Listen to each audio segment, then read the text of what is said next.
Weather today in the greater Cincinnati area. I love you so badly, I could... We're storming the Capitol. It's a revolution. But the senator, while insisting he was not intoxicated, could not explain his nudity. WKRP in Cincinnati. I got maced.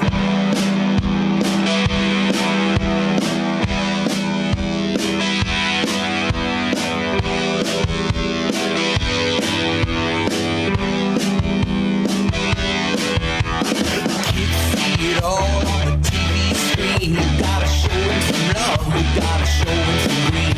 The world's gone crazy and it's so obscene. You gotta know where to hide in the big machine. Say it sounds like TV on the radio, so push that down. I wanna hear it in stereo. Do what you want, it's the will of the people. Nothing holds you back on that all-night radio.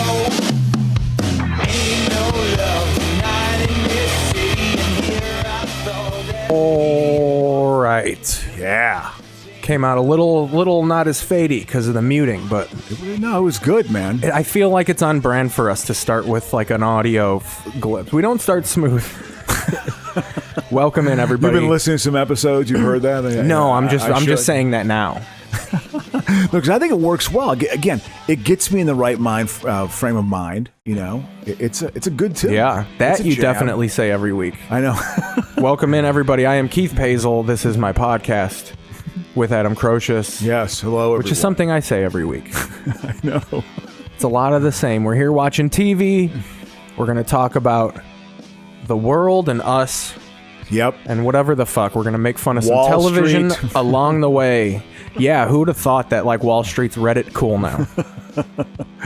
Yeah. Just like history was. We're watching, if you go, I'll pull it up on the... National Treasure. Is this the initial? Pull it up on the small TV. We're watching the first National Treasure, which was this movie was a fucking hit. Huge hit. If you don't, I'm going to say, was it 06? I'm thinking around there, 05, 06. Let's see. Let's I remember thinking it was 04. Wow, I remember thinking this plot was absolutely ridiculous. I didn't realize this came out before Batman fucking Begins. Oh yeah, God, it's crazy. Yeah. I thought this was after Batman Begins. No, Batman Begins, I think, was a bit of a pivot point. I think with the superhero movie. Now, again, the superhero movie. Well, yeah, like I said during the Wonder Woman stuff, they were so good it ruined superhero movies because now everything's held to that like realistic. Yeah. This is so good you can remove all the superhero stuff and it's still a good movie. Yeah. Standard, which is kind of not fair because most superheroes are colorful costume. Well, yeah, they're capes. over the top. They're over the top characters. Yeah, I guess it works well. For the motif of Batman. Biff Bailey from fucking Centerville. That's most superheroes. Yeah. Well, yeah, a lot of them are names Billy Batson, Clark Kent. Like it's the they have the alliteration. Exactly. The two exactly. Two Peter letters. Parker. Yeah. J. Jonah Jameson is all J's. Who's Jonah Jameson? That's the head of the Daily Bugle. That's fucking Peter Parker's boss and Spider-Man's nemesis until later issues. Oh, okay. Never knew that. Yeah. I'm skip around here because we're not. We're thinking about watching just this. Here with National Treasure. We got a movie called Get Hard. We got Romy. We have The Dark Knight. Speak of the fucking devil. Yeah, absolutely. We'll go small TV for this. This was I remember this was a big movie to me because I watched it when I came back from Madison when I moved back to Chicago. Did you go in with like the first one was okay, like kind of still skeptical? I didn't. I saw like on I don't know how I did not see it in the theater. I didn't see the first one in the theater. I thought it was decent enough, but I was like I heard there was good hype on this, and then Heath Ledger had died. Yeah, so this movie was a little sublimed. Like how Sublime got popular because the lead singer died. That was a little bit what happened with this. Yeah. But what helped is there were so many stories about how good he was that like, oh my God, he's putting out like they were saying that he's going to win an Oscar before this movie even came out. Absolutely. That's why I think it was I should even say this movie sublimed his death. Yeah. If he wasn't being the Joker, no one would have gave a fuck about, the 10 things I hate about you guy died. But no, it was the Joker. Yeah, absolutely. Yeah, that's his tour de force. Tour to death. Yeah. What a tour to forced him off the mortal coil. It is. I've seen his his celebrity autopsy. You Mr. know? Wayne has nude pictures of you on his tablet. I didn't mean to see them. I didn't mean to see your nudes on the tablet.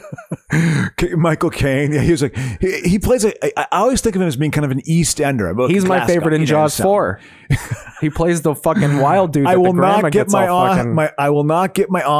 No, it's turning into a Boston guy. I will not get my Oscar because I will be filming for Hannah and her sisters for best supporting actor because I want to be in Jaws 4. I want to be in the Bahamas for like 3 months. There's this great scene in Jaws 4 where Michael Caine crashes a fucking boat plane into because they have to go save fucking what fucking Brody and the fucking black dude with dreads fucking Mario Van Peebles who became a big hit director. yeah And they crash the plane and he does this song where he's just like, every day it's all the same, complain, and then the shark jumps up and he just goes, Jesus Christ.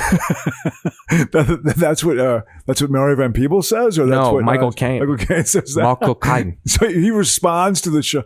God, it's such a bad movie. He's like singing this because he's like I just want you to have fun. I'm a working class bloke from East End. East End. No, is that the East End accent or is it a Northern accent? We'll see where Michael Caine's from. It's more of I feel like a Cockney accent. It sounds a little more like this, but it's a Northern accent. I don't know. I really don't. I mean, there's so many of them. I can't. When I've been in England, I cannot understand British English from some people. I can't understand it. I don't know what they're. It's going to move the looks. And I can't. I don't get it. I asked that people to repeat themselves like 3 times. They get frustrated because we're both speaking English. I see. I've watched enough soccer to where I could nail a British accent now. Yeah, I believe. I'm almost getting to where I could be regional with it.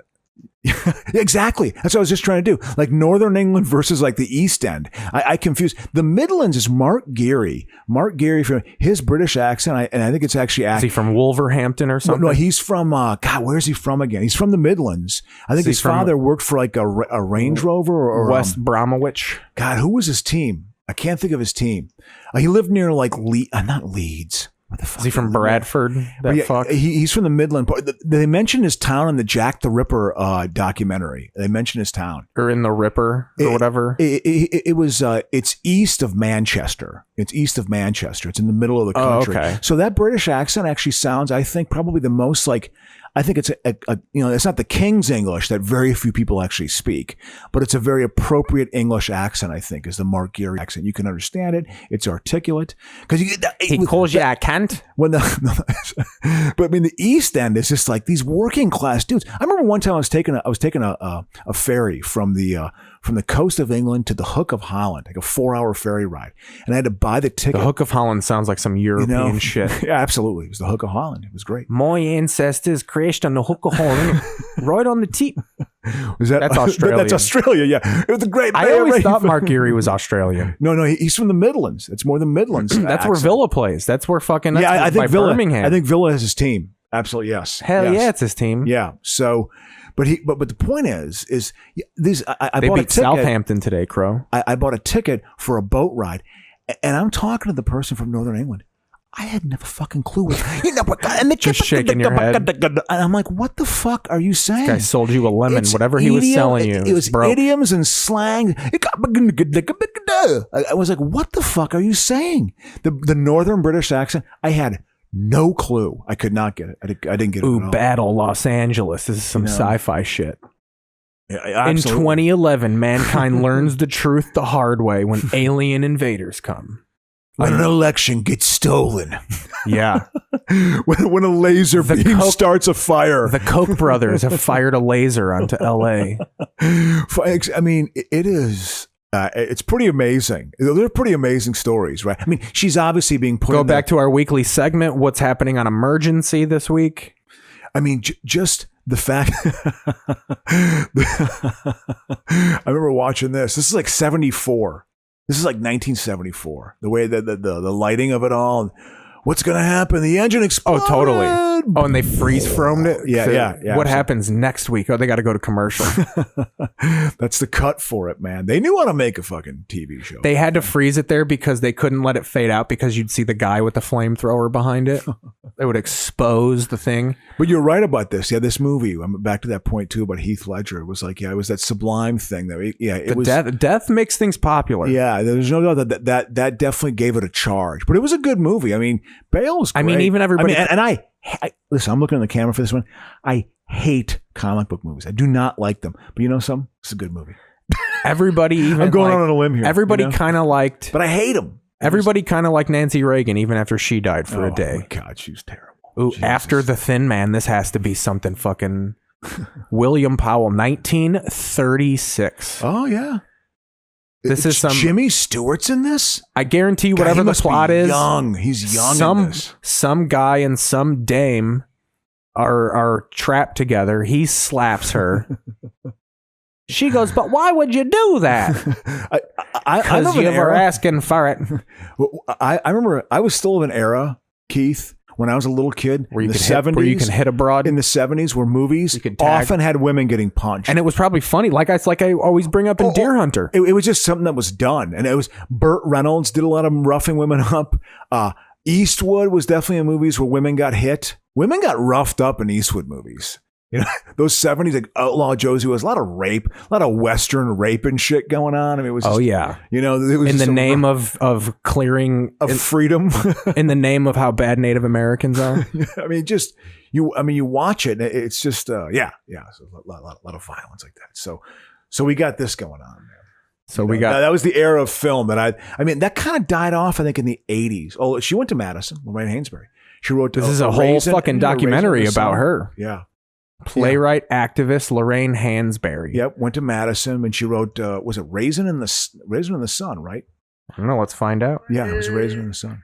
Because which is a Sidney Poitier movie, big play. Berry, tonight, 7:00. Spice, Scotch, Scotch and me. What does one do? As much as I get down on poetry, it's better than this now. That's like, this is real boring. But I do like, so did you that Amanda Gorman poet lady, the poet laureate from the fucking inauguration? She's like famous now. Yeah. And I kind of was calling people out because I was like, let's not pretend we all think poetry's cool now. Well, the way it's portrayed now, I don't know. Because everybody's like, let's put her and Amanda Gorman in everything. Like, everybody's like, calm down. Like, you are... It's getting a little out of hand. Well, you know, she's trying to ride it into a career, man. She's not doing anything. It's everybody just being like, she needs to be, I want her in every movie. I want more. Like, you hate poetry. You hated poetry yesterday. I think she died at like 34 years old. I think she was the whole Scotch thing. Writers back then, it was encouraged to be a big old fashioned. When I was in high school, just a drunk man. That's what you were back then. Most poets were drunk. Were sad white men. I went to the writers' workshops. Oh God. Talking about razor blades. You know, it's funny. Did you ever do this in Chicago, Keith? Did you ever do this when, obviously I've been to a million open mics for stand up. Did you ever go to an open mic poetry? There was a little bit of a crossover with open mic poetry and it was horrific. It is horrific. Open mic poetry is horrific. It's comics without the humor, which is bad because comics are sad people and miserable, but at least they have some humor. You know? Well, and then there's the moment where you're going up for stage time. And then so you have to sit through 9 poems about suicide, and then you're going up and doing your fucking jokes about how pineapple makes your cum taste weird. Yeah. But then the people who are suicidal are angry at you because you're trying to lighten up the mood. And you're like, no, this is what we're here to be. Suicidal. I never tried to do stand up at one of those things. I just went to them to watch it because they're terrible. They're awful. They're not enjoyable.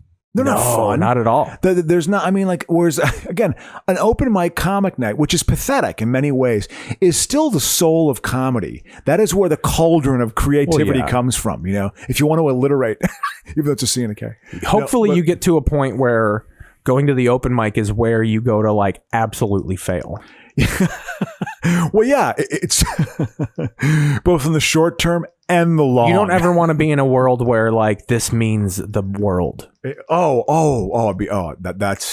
That's a sad place to be. I don't know. Sad's is an overused word, but it's That's where I got stalked, you know.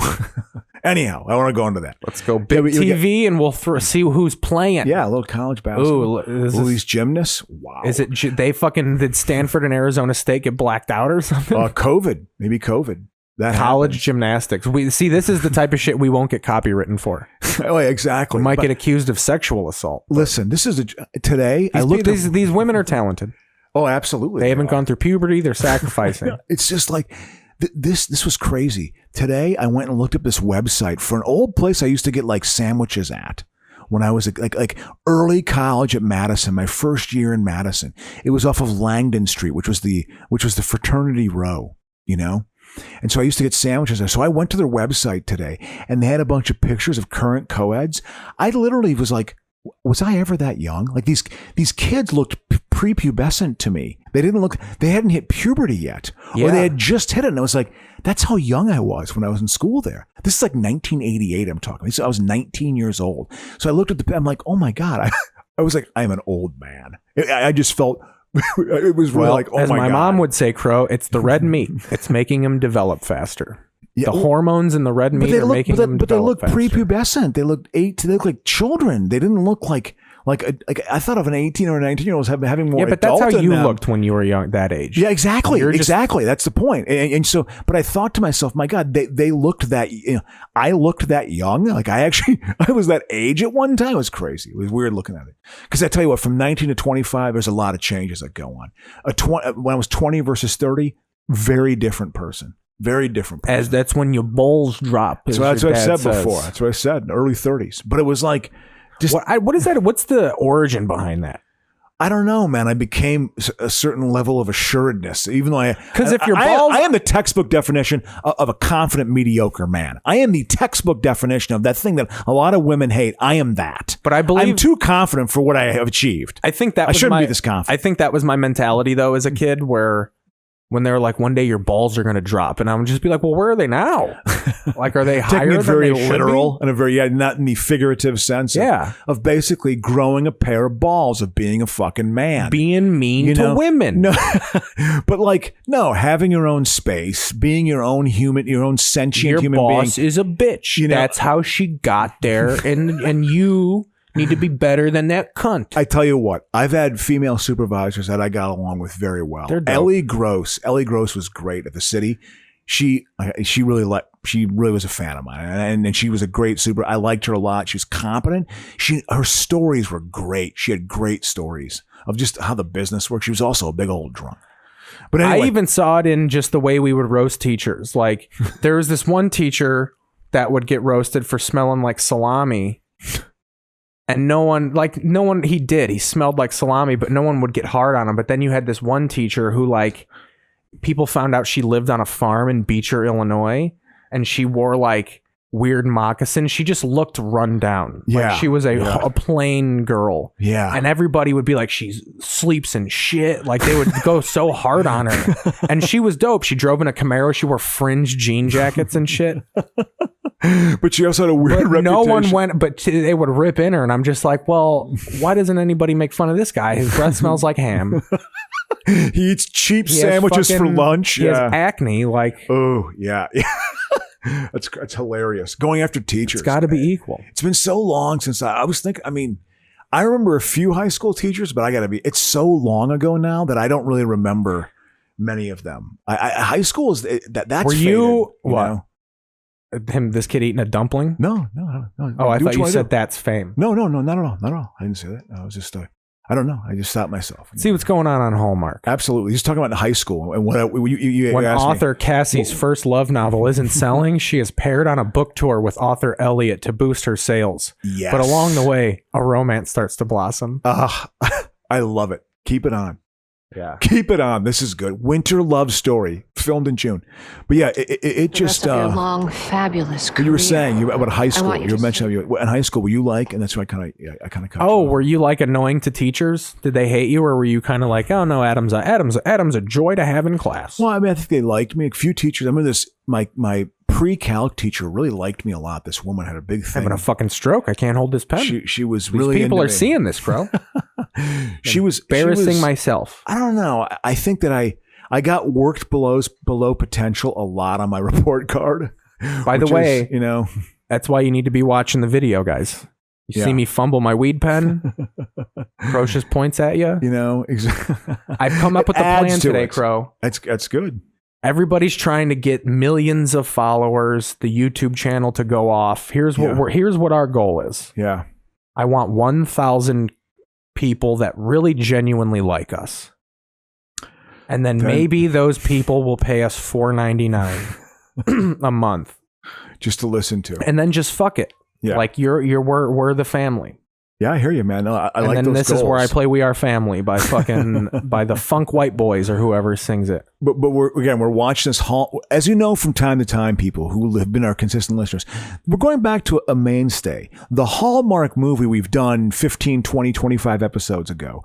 But we're doing it again because it's a gift that always keeps giving. It's a golden goose. Let's see what this guy's got. Let's see the magic, the game this fucker's spitting. Is that what's her name, Weber? Is that Stephanie Weber? Wouldn't it be? Yeah, wouldn't it be? Wouldn't it be? I'd see her in that, you know.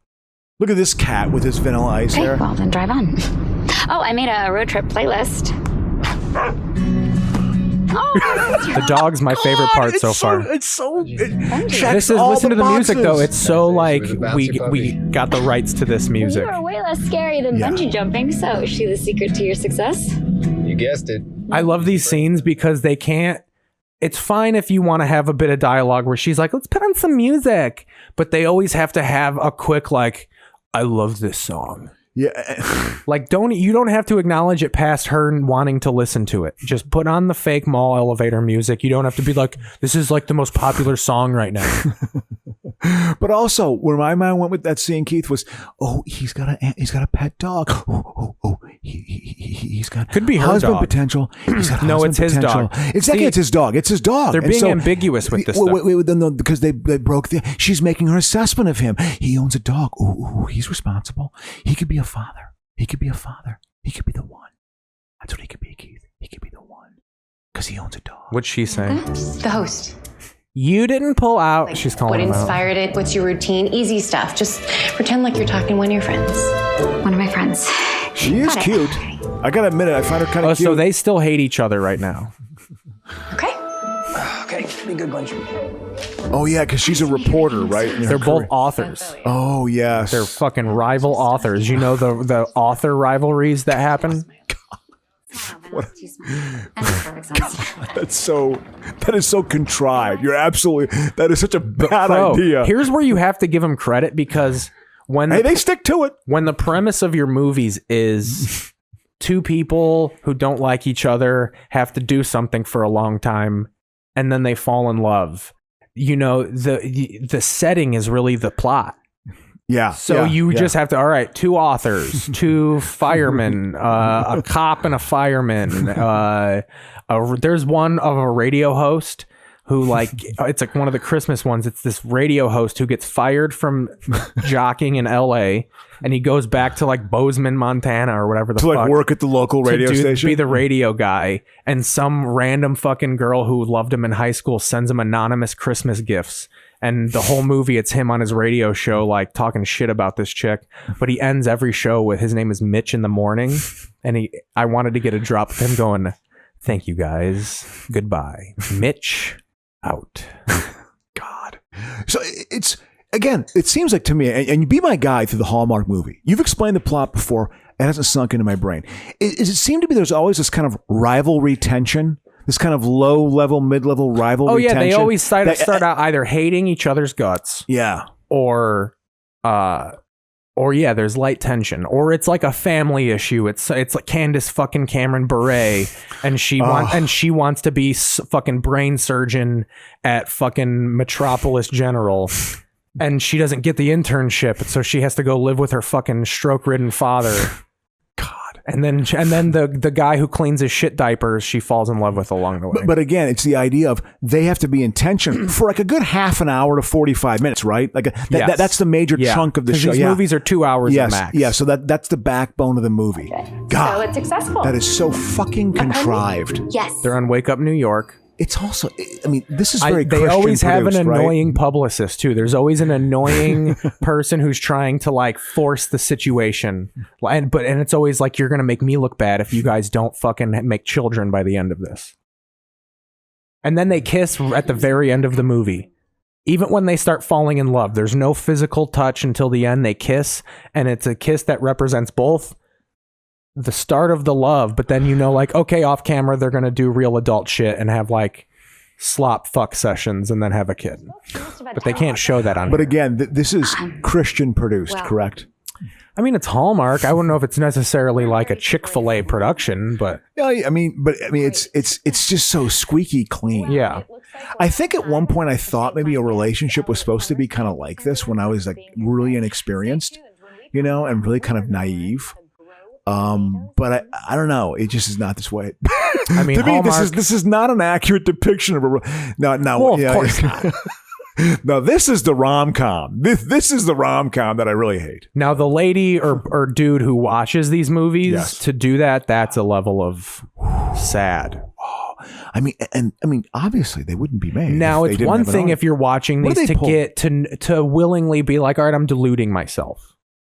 But if you're watching these being like, this is one day I'm going to meet Elliot Cameron, like in this movie or whatever the fuck this jackass's name is. Elliot Cameron, exactly. It's just Elliot. They probably don't even say his last name. Arthur Casey's. That's what's That's what I like in these movies is there's so little depth is they just have Cassie and Elliot. You'll they're just never first know their names. last names. Yeah. I mean, they figured out this formula. Again, what do you think they pull? One of these 125,000 people? 150? What? Oh, like per year? I don't know. No. Let's I mean, see. the number of people who watch this episode, you think, or watch one of these movies. You have to probably not over the top like on cable. I don't know, maybe 100K probably. Yeah. Something Yeah. like that. That's probably enough 100, to make 200,000 to make around that production. Christmas time, probably 1 million. I'm sure the reasoning behind them dedicating an entire 2-month package to Christmas movies is probably because that's where they make their money. Yeah. Like those 2 months probably pay for the rest of the year. Yeah. So I would say right now there's probably way less people actually watching it. Yeah, you're probably exactly because they don't watch TV in the same way. Exactly. That metric has changed. what Keith. this I'm sounds still not like up to speed with it. I'm grease so behind behind the times. Yeah, this is a good commercial. So then we got what else we got here? We got That's what we got. there you go. Portland is a long way from LA. Got some outlaw bikers. Okay, yeah, this is What do we got? Warlock National President Spike Ingrau enlists him to help take on a rival gang. Holy Outlaws. shit. Results. Yeah, I guess Warlock members are captured showing remember off in their Chicago, There was a dude? biker bar in Crete, Illinois, next to my dad's trailer park. Did The you guy ever- looks like Roman Reigns, the WWE Universal Champion. Do you remember? I mean, Chicago. There were a few gunfights. There was one of the places got burnt down with these biker gangs, right? Like on the near west side, they had like a spot they hung out at that got like burnt down. Like there was like white biker gang shit that went on in Chicago every once in a while, which I find kind of interesting. You know what I mean? Like white toughs still exist. You know? Yeah. Like white guys who were just rougher on the edges. You know? It's interesting too because they're all like investment bankers. Well, there's a weird like that thing too. Like President Raymond Bear Chafin is also suspicious of Spike's new recruits. He's been what happened? The name Spike Bear. You run out of so many adjectives. They're like, what do you after Spike Bear Ace? I know. Fucking chains. Like, where do you go? Racist Kickstart. I don't know. Like, There's probably a lot of guys with the word racist before or after their name. Oh, Yeah. racist Ron. Yeah, these guys. Bigot Bob. I remember a buddy of mine living in New York. His neighbor was an ex Hell's Angel and was the biggest racist. I mean, I met him a couple. I was like, this guy is like a full on like wants to murder black people. I own a Like, factory. really had it in him, you I know? own a factory that puts labels on fucking Krylon spray paint cans. And then on the weekend, I go to anti-COVID rallies. Yeah. weapons can be purchased. Yeah, man. The Democrats want to take my children and my automatic fucking weapons. Wow. You know, They don't want my children to have freedom, and this fat fuck.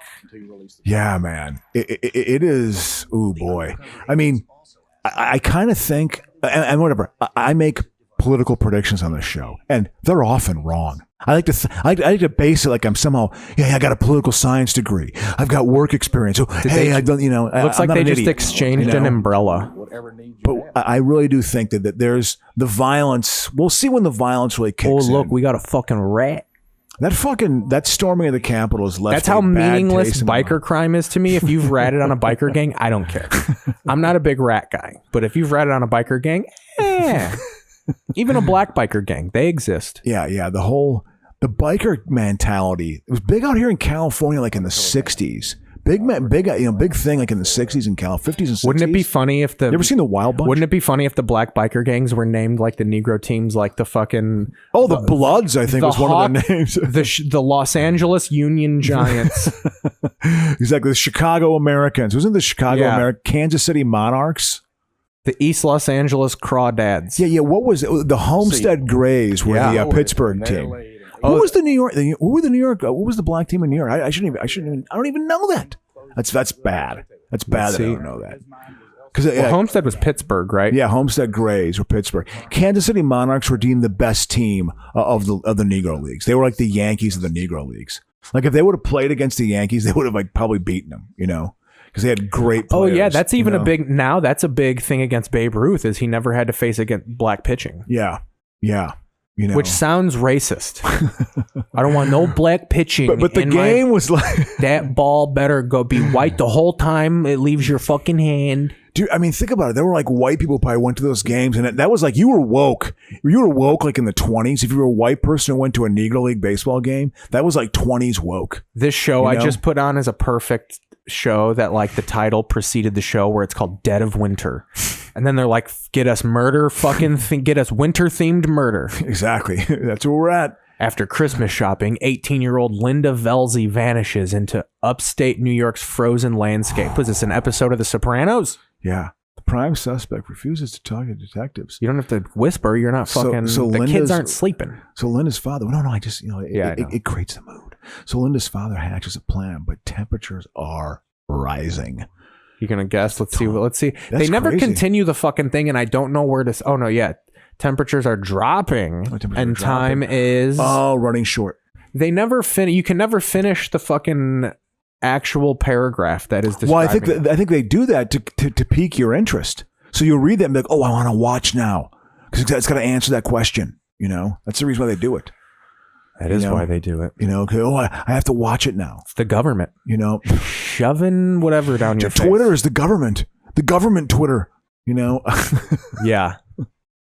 I am kind of getting annoyed that this whole Capitol whatever has ruined anarchy for me. Because I'm sick of the government. I used to be all for a good old the government's doing this. Yeah. But I just don't. It was people it's don't know so what they're worn out at this point. Look at this. We've gone 34 minutes. We haven't mentioned GameStop stock. Yep. This is what a podcast should be. Absolutely. We're talking about ketchup commercials on the fucking Investigation Discovery Network. Again, I have been, again, with what happened on January 6th, and as the information's coming out, I just feel like... we're already talking about it like it's fucking... it's Pearl Harbor. Well, but probably up there with Pearl Harbor. Well, I mean, it's... Something was done, okay? Something was done. There was an intention behind this. And this is like, there's a force behind this. And it's pretty scary. It's pretty crazy. I would more call this Operation Appalachian Mountain and not Pearl Harbor. Yeah, it's just this... The collection of people that they brought together, it's just like, wow. And I guess what's disturbing about it to me is that, they can't control it. It's getting a life of its own, You need to have a drop where I play some Disturbed music. It is just, what it's doing to the culture, I'm saying, beyond the government, this government, that company, that corporation, this, which obviously this is very much the corporatocracy run amok. This is what kind of happens when things have just separated in this way. There's not really a unifying principle anymore. And so these faction groups have come out and whatever. That's when you're getting fed your individual needs. Globalists. No, but it's just, it is just. I love globalists. Absolutely. Shout out to Leah Berman. Yeah, no kidding. I hope you're listening, Leah. Whole family of globalists out there in Chicago. Exactly. But it's just the collection of people. It's just bizarre to me. It's just really crazy, So I don't know. I don't know if this peters out. I tend to think they're going to like being in this position so that they can just bark and get their gripes out, like the way they felt Trump was buried by the mainstream media. Not realizing how fucking crazy his decisions. This is I don't know about. So apparently old Trumpy Poo has opened up an office called the Office of the Former President. Yeah. Yep. Exactly. Which is like some hilarious low-level Hitler shit. Now, we are following the steps that put Hitler to become Hitler. Because it's this weird collection of steps like that. They're trying to do it, but it's awkward. I still think we're giving Trump's people more credit comparing him to Hitler. Hitler at least spent years in jail developing a real nefarious plan. Yeah. Totally pulling it together. Wow. What an amazing, again, what's bizarre about this Trumpism to me, because it taps into a similar thing. It's got the fascist potential, the authoritarian potential on it, obviously.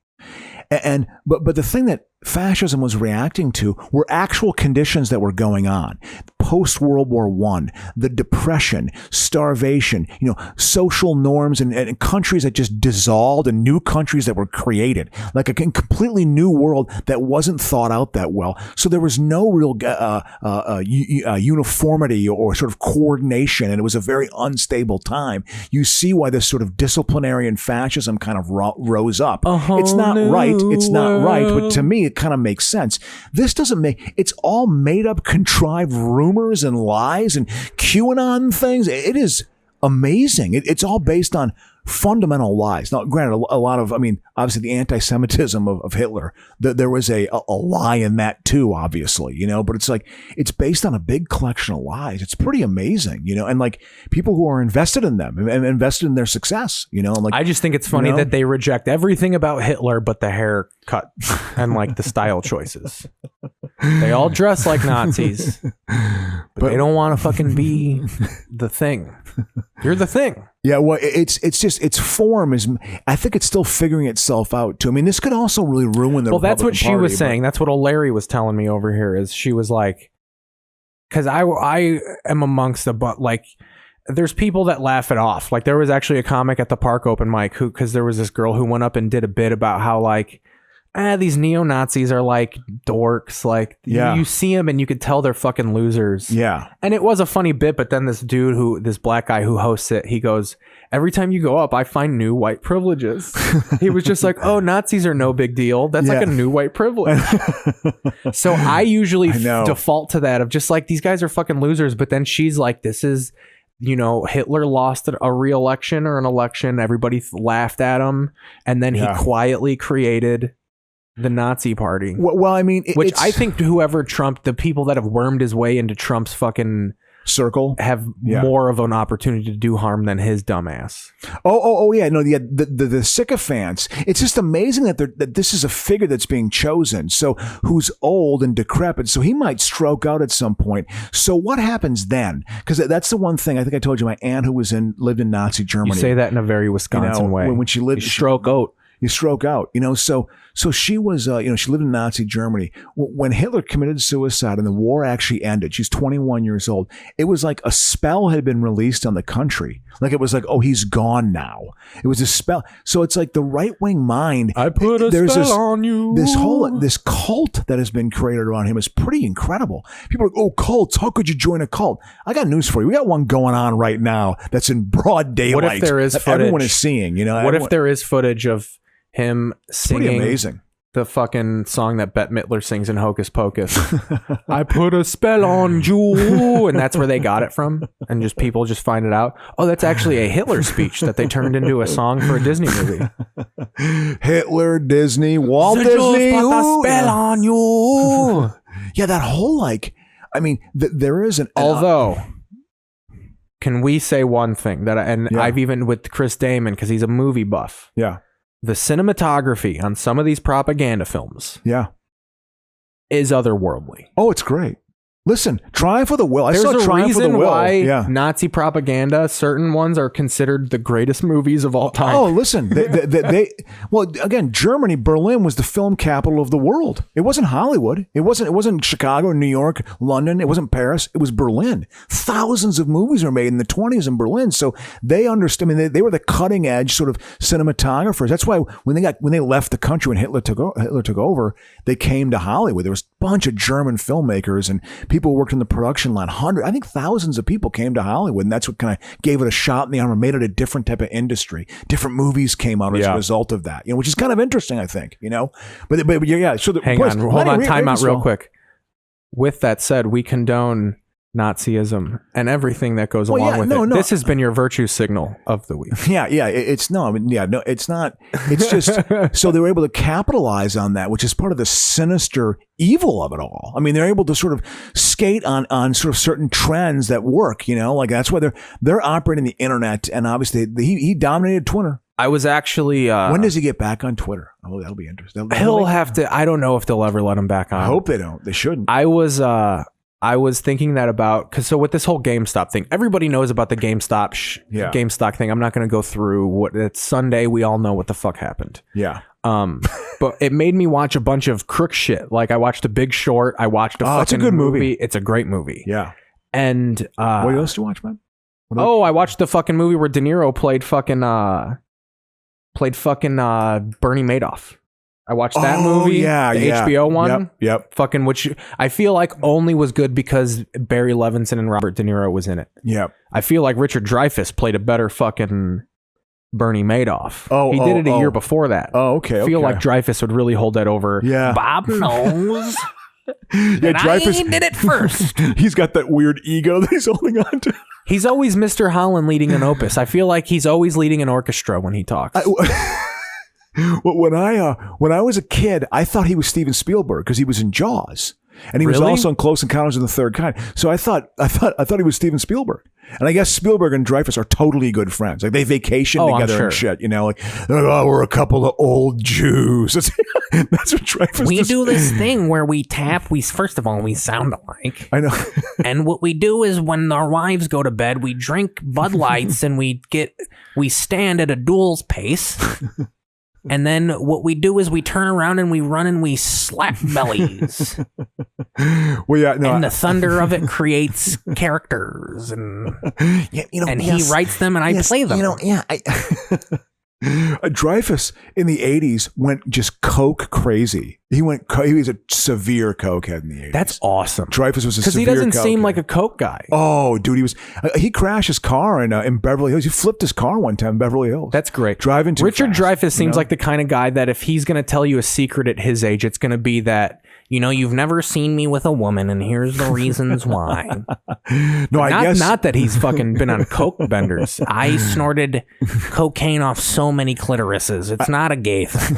It's a drug problem. I think back like 70s and 80s acting, there were a lot of coked out actors, Yeah. That was the time to be a coked out actor, I mean, who were coked out actors of that era? Well, Voight had to be up there. Oh, I'm sure he was, in the 70s, Fucking Janice Dickinson. She was fucking... The rumor I heard about Scorsese, and every Hepburn, is that after he made 10-year-old Drew Barrymore. He made Taxi Driver and The Last Waltz, the concert footage of the band. He made a lot of money off that. He made a couple $1 million off that. And I guess he rented a room at the Beverly Hills Hilton for a year. And just hell yeah, coked his fucking life and hung out with Robbie Robertson. And that's when he came up with the idea for Raging Bull. He came up with the idea for Raging Bull. Run a black light over that room, Crow. You're going to see the two C's, coke and cum. You know what I mean? I mean, he was whoa. But fucking he was nailed that one. Just doing that, being able to go down a cocaine path. I I gotta admit it, I kind of respect it. I kind of respect the ability to do that. I can't do that. I always wished I could do that, but I was too tight. I was wound too tight to actually say, I'm going to lose myself in something. Like couples who would marry after like dating for 3 months, in a weird way, I had a begrudging respect for them that they could just dive in like that. Well, I mean, Crow, it was always a mistake. If It you feel always that ended in way, have you divorce. ever, you should be a fan of Eminem because he has a song about how you can't lose yourself in the moment. You want it, you better never let it go. You only get one shot. Do not get your chance to blow. But if you could do that, I mean, Beverly Hills Wedding next Saturday, 8 p.m. We know what we're doing. Absolutely. Yeah, the gonna be on calendars are. Oh, here it is in the middle of winter. Oh, look at that little miniature set they had of a snowman. That was, I was so just contrived. breathing. I just caught myself breathing into the microphone like a fucking, like someone who had their child, like I have your child on ransom. I want a briefcase of money. I'm sorry, guys. It's all good, man. I drank a couple cups of coffee. It flims you up. I bet you other coked out actors, like of like the early 80s, early 80s. I'm late sure we could 70s, Google this. Who had severe cocaine addiction issues. Margot Kidder did a lot of coke. I'm sure she did a lot and of she coke. sounds like she ate cigars. Yeah, she did a lot of coke. I'm sure because she hooked up with Richard Pryor. When you're dating Richard Pryor, like in '83, you called him Richie with that fucking. I'm sure. Well, because they met on this. They met on voice. They Richie. met on the set of Superman 3. Pryor made $4 million on that movie. That's a big Penny payday. Marshall probably snooted up a little bit of cocaine. Absolutely. Rob Reiner did. Rob Reiner, I'm sure did. They were partying a bit back then. Partay. I'm trying to think who else would have been a cokehead. Belushi died. Actors. Belushi's death to me was like. Who's the guy from Private Ryan? He's Mr. Cocaine. Fucking not Hanks. Tom Sizemore. Oh, wait. He's more of a. I look at him as being more of a. Grease was on earlier. Kanicki from Grease. He more snorted pills. But yeah, I look at Sizemore as being more of a '90s guy versus an '80s guy. Famous coke addicts. Here we go. Famous coke. Yeah. Robert Downey Jr. Oh yeah. Drew Barrymore. Yep. Demi Lovato. That's a newer one. Ooh. I didn't know she was a cokehead. That's from Glee. No, she's like a Disney person. Ooh. From Albuquerque. That tracks. Yeah. She's a pop star. Robin Williams. Yeah, Robin Williams had a severe cocaine. Whitney Houston. Yeah, her septum had holes in it. That was her autopsy report. We got our first second generation cokehead here. Angelina Jolie. Absolutely. Yeah.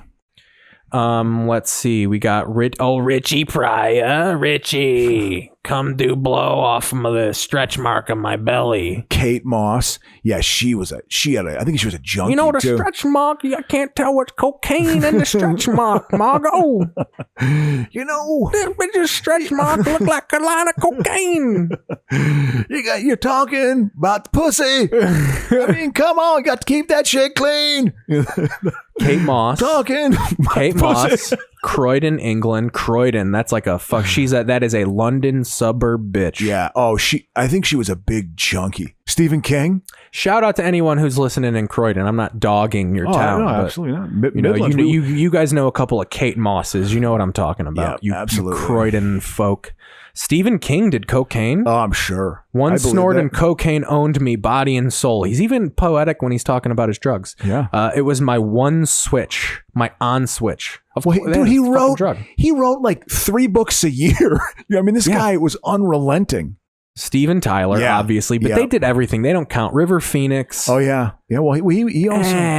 I'm amongst that theory that I don't think he was. I think people overplay his drug addiction. I think River Phoenix did drugs for like 6 months, and then at the end of it killed him.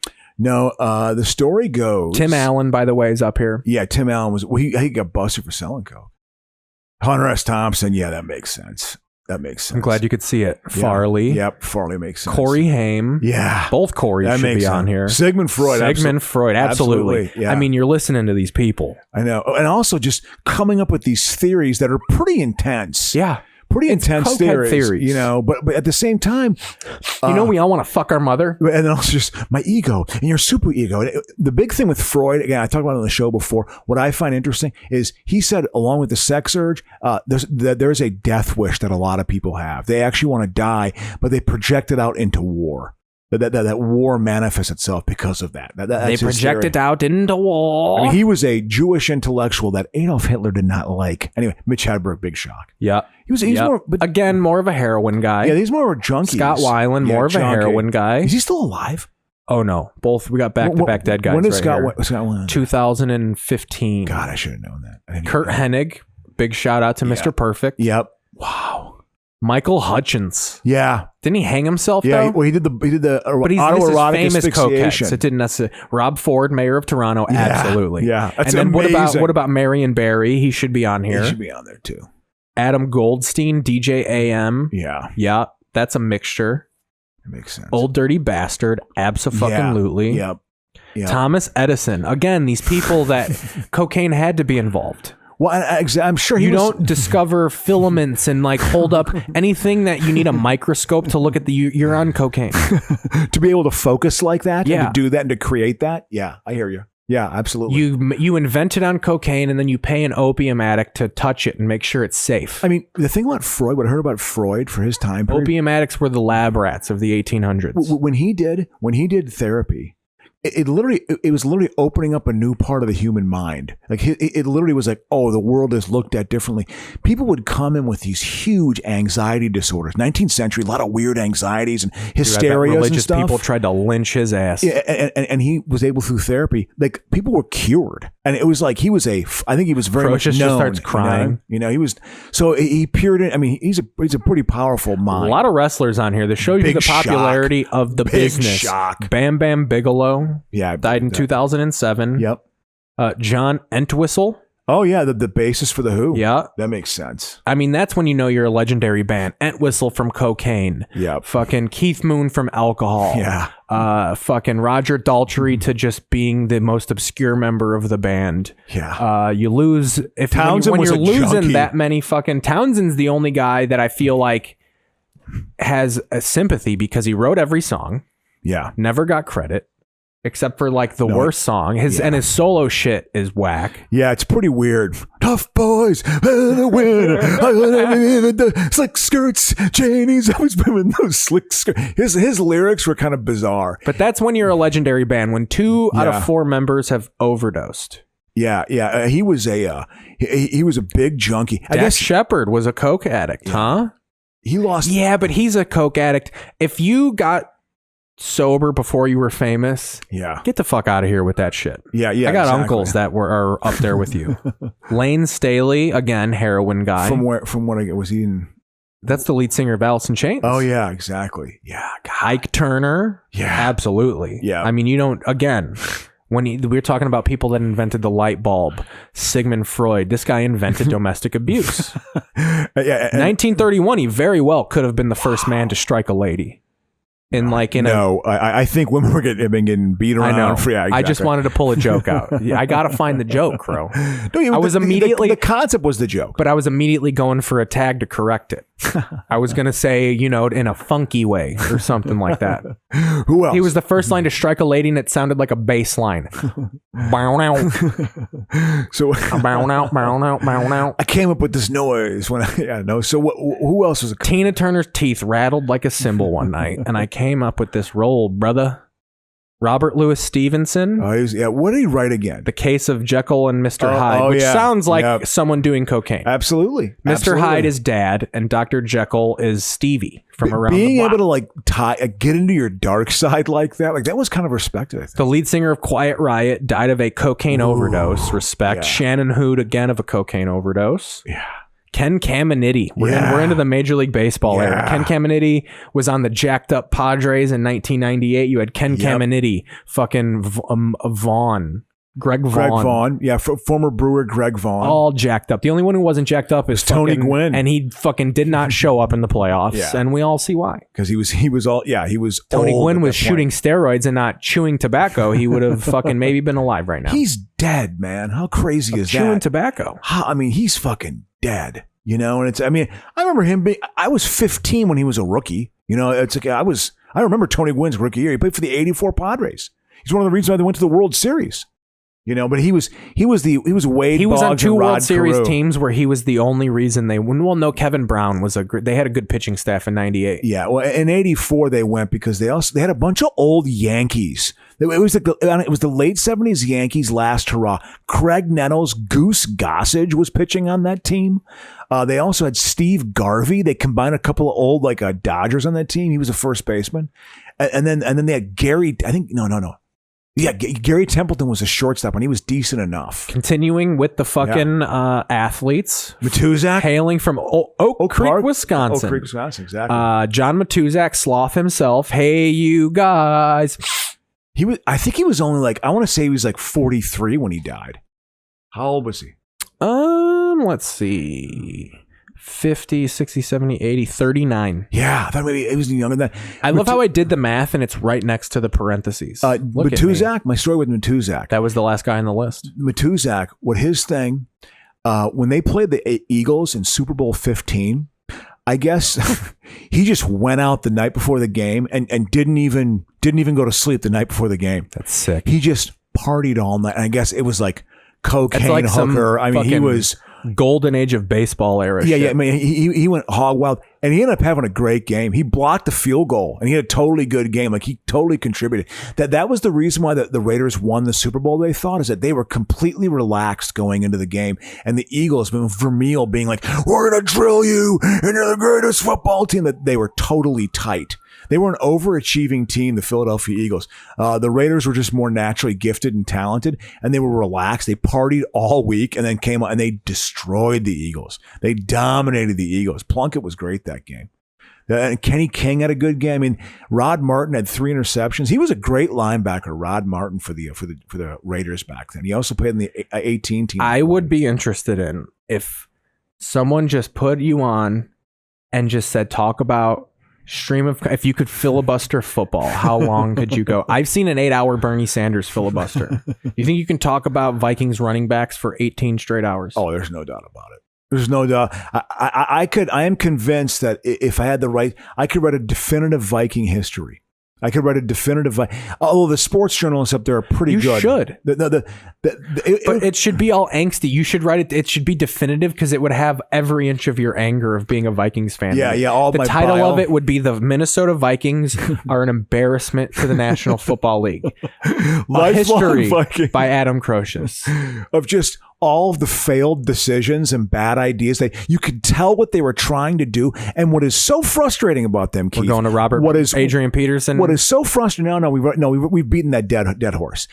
There are so many stories that in their franchise. Adrian Peterson's legs were very much like a horse's in his heyday. Yeah. Well, but the point is that they have had so many times where they've had Hall of Fame caliber talent that they cannot get a cast around to actually make great. They had some play. Chris Dolman is in the Hall of Fame.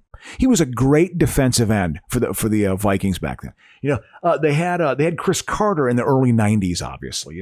They had Randy Moss. They had Randall McDaniel is in the Hall of Fame. John Randall is in the Hall of Fame. They've had Hall of Fame talent, and they cannot get enough players around it to make it happen. They're always missing one component of the team, and the only John Randall was roided up, huh? Oh, he was great. John Randall was a great defensive tackle. Excellent. They've had his heart was Ken Caminiti. but they also, in the 70s, they had 6 or 7 Hall of Fame players. Fran Tarkenton had Hall of Fame players. They cannot. If you look at their franchise, they're the 8th all-time winningest franchise in professional football. So they're a winning franchise. They've been to the playoffs over half their seasons. They've actually had some competitive teams, but they cannot pull it together. They have one time a decade. That's like every where team. They get it together. But it's I want to just have them 2 or 3 years in a row. So you're saying they're an average NFL football team?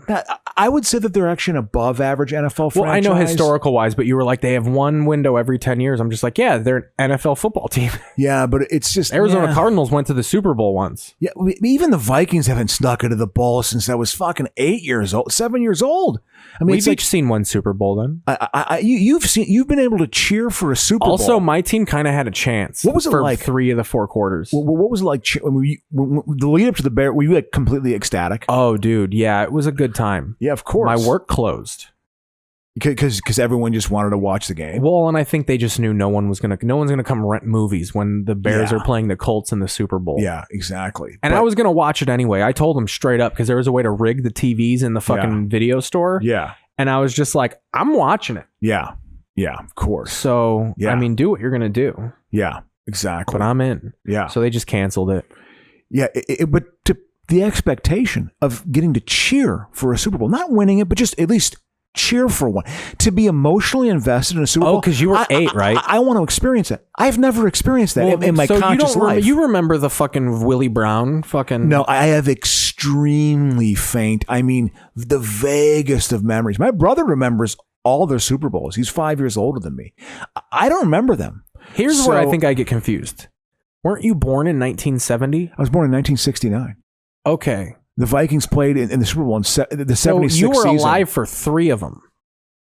Well, I was alive for all of them. Actually, I was a newborn. See, this is why we got, again, I was we're talking 9 about months Freud. old. I was 9 months old. Why would I be aware at 9 months old? No, but I'm saying like, we got undiagnosed abuse. You blacked out. I'm just kidding. Yeah, no. I mean, I did. Because I feel like if you're 8 years old, you should remember that Super Bowl. I was not 8. I was 7 years old. Oh, okay. I was 7 years old. 7 and 8, I feel like probably is a big mental age. Don't you think? Leap. For me, 7 to 8 was a definite leap. Like 8, I became a more cognizant human being.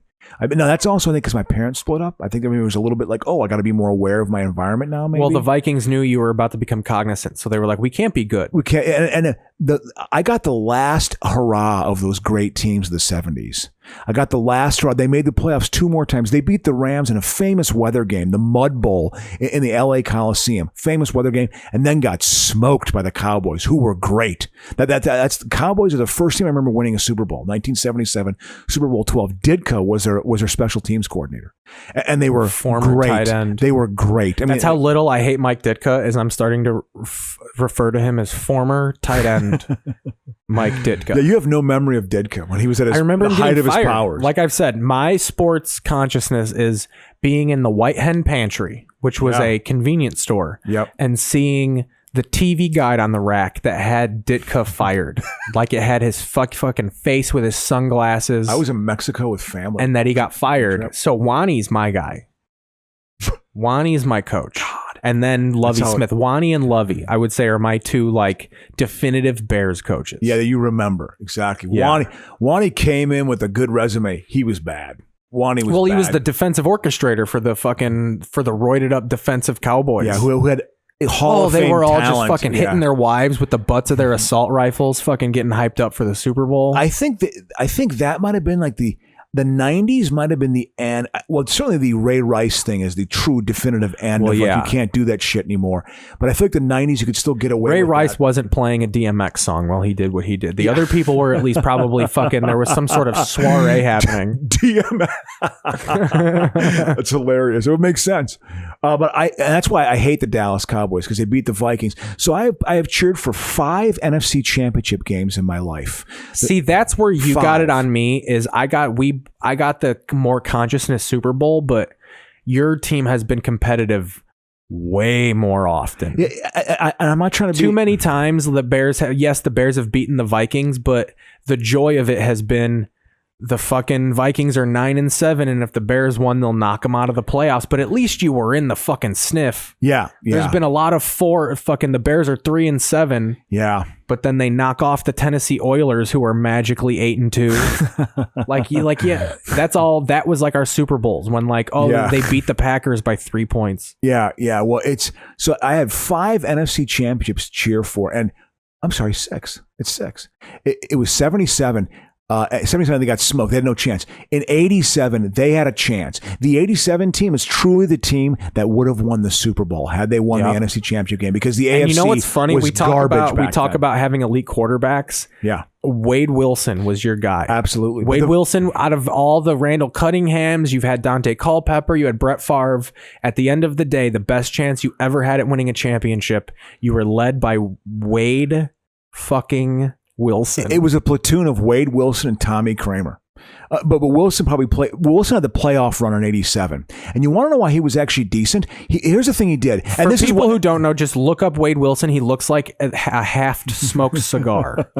He's dead. He's now dead. He had diabetes. He had bad diabetes. He was 60 years old.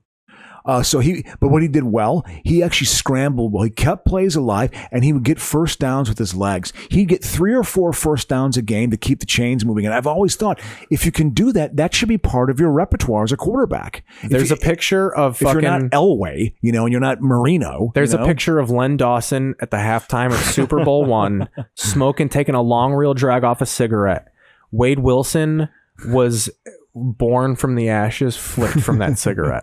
No, Wade Wilson, I feel like, is the last played with concussion. He's like a old school fucking ball player. Well, quarterbacks had to have a certain toughness. Back when you could play and be an alcoholic. Whiskey Wade Wilson.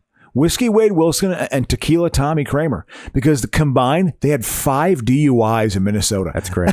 That's better than any Super Bowl. They had 5 DUIs. We just have Chris Chelios in Chicago. And I guess they had DUIs where it was like, they drove into people's yards and crap. I mean, like they really fucked real up. Domestic terror. Yeah. It wasn't like, or I'm like going if too you fast. weren't on the Vikings, you'd be in fucking Mariposa County Jail. They had to call up the fucking like for Patrick Kane and the Blackhawks. We got to call up the cops. Okay, we got to deal with this. I mean, we're always sending people up to Minnehaha, fucking crashing through gated communities all day. Like they fucked up pretty hard a few times, but you could kind of get away with that back then because there was no social media. The media would get some press on you, but they had a way of kind of quelling that, so it wouldn't get out. Yeah. But yeah, it's different now. That's why, in a weird way. I mean, I hate to be an old fart on this, but I feel like when you're not at the fart part yet. You're getting old. You're an older fart. Yeah, but the smoking cigarettes. You're an aging queef. The Len Dawson smoking a cigarette, it's like I feel like athletes were a little cooler back then. They were actually kind of cooler in a way. I think it's just they knew he probably didn't even know that picture got taken. The media was almost nothing. It was Walter Cronkite and radio dudes. TV was barely there. Yeah. MASH wasn't on TV yet. Yeah. Yeah, well, it was also, at the same time, it wasn't uncommon. Guys like Bobby Lane in the 50s, legendary quarterback, I think he's in the Hall of Fame for the Lions. They won 3 championship games with Bobby Lane.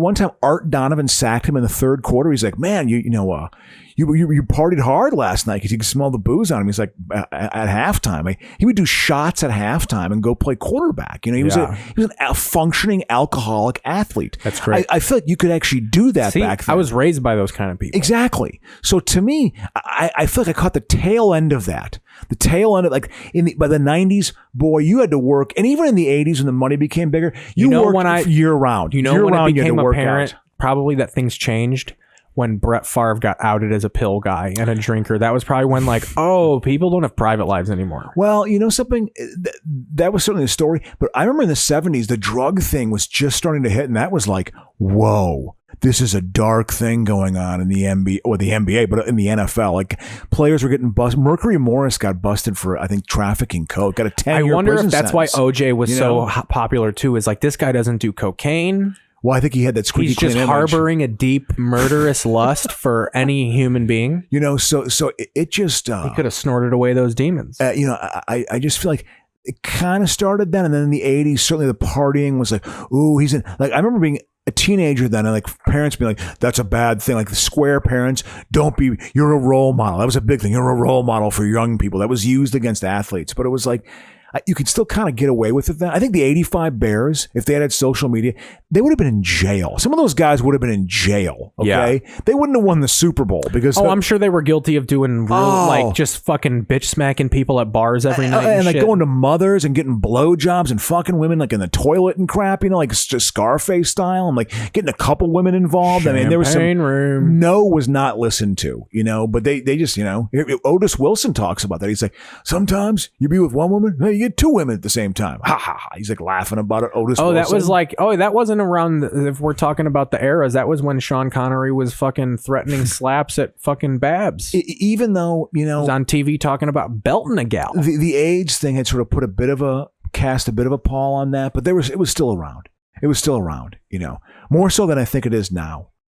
I mean, people are still players now, of course, but it's I just feel like now, it's gotten it's so image conscious now, and it's also now it's not necessarily that people aren't players. It's just that everything surrounding sex is so normalized now, and it's a good thing. So I think the idea of instead of being considered a philanderer, some people are more likely of being like, well, just tell me and then we could be in an open relationship or something. Like, I feel like the idea of cheating nowadays is like, that's even why it's a bigger deal now, because the family's being destroyed by your left-wing feminism. Absolutely. Is that the reason why the Christian white male is under attack right now? But Keith? that's why I think it's even so galling, because like so many women would be like, why are you cheating? You could have just like asked. Oh, if you do it now, yeah. It's more interesting. Like I feel like there's more women more to of an be openness. like, well, if we could have just talked about this, and if like, you know what I'm saying? Yeah, I don't know. I wonder. I mean, I'm so out of touch with that right now. I can't. Although I have been texting a woman here. There you go. I can tell, something might be in the air. That's good. I had to bring it down a notch. You want to ease into a break here? Yeah, though? let's go into a break. This has been a fun first half. I've enjoyed it. Fun first half. Good, all right, good we'll be energy. back here on the other kept our side train of thought of a couple retro ads from radio in the 80s. Excellent. Here's Susie Magnolia. Thank y'all for voting me Miss Congeniality and for restraining me when I caught Miss Photogenic posing with my Billy Ray. I should have ripped her bleached blonde hair out. Thank you kindly. Whatever your style of self-expression, certs will help you get your point across. Because however you say it, Fresh Breath makes a statement, and certs is the taste everyone can agree on. Fresh breath speaks for itself. I'm at the beach, I got my jewels. I'm all alone, I got my jewels. I'm on the job, I got my jewels. Driving home, I got my jewels. My sugarless jewels. I got flavor so tremendous. I got taste that's so stupendous. I got flavor, I got taste. I got jewels. Jewel Sugarless Gum is center-filled with great juicy flavor in spearmint, cinnamon, and bubble gum. I got flavor, I got taste. I got jewels. My sugarless jewels. I got jewels. Soon you'll be able to walk into your Admiral dealer's store and confidently buy the style radio or radio phonograph you want.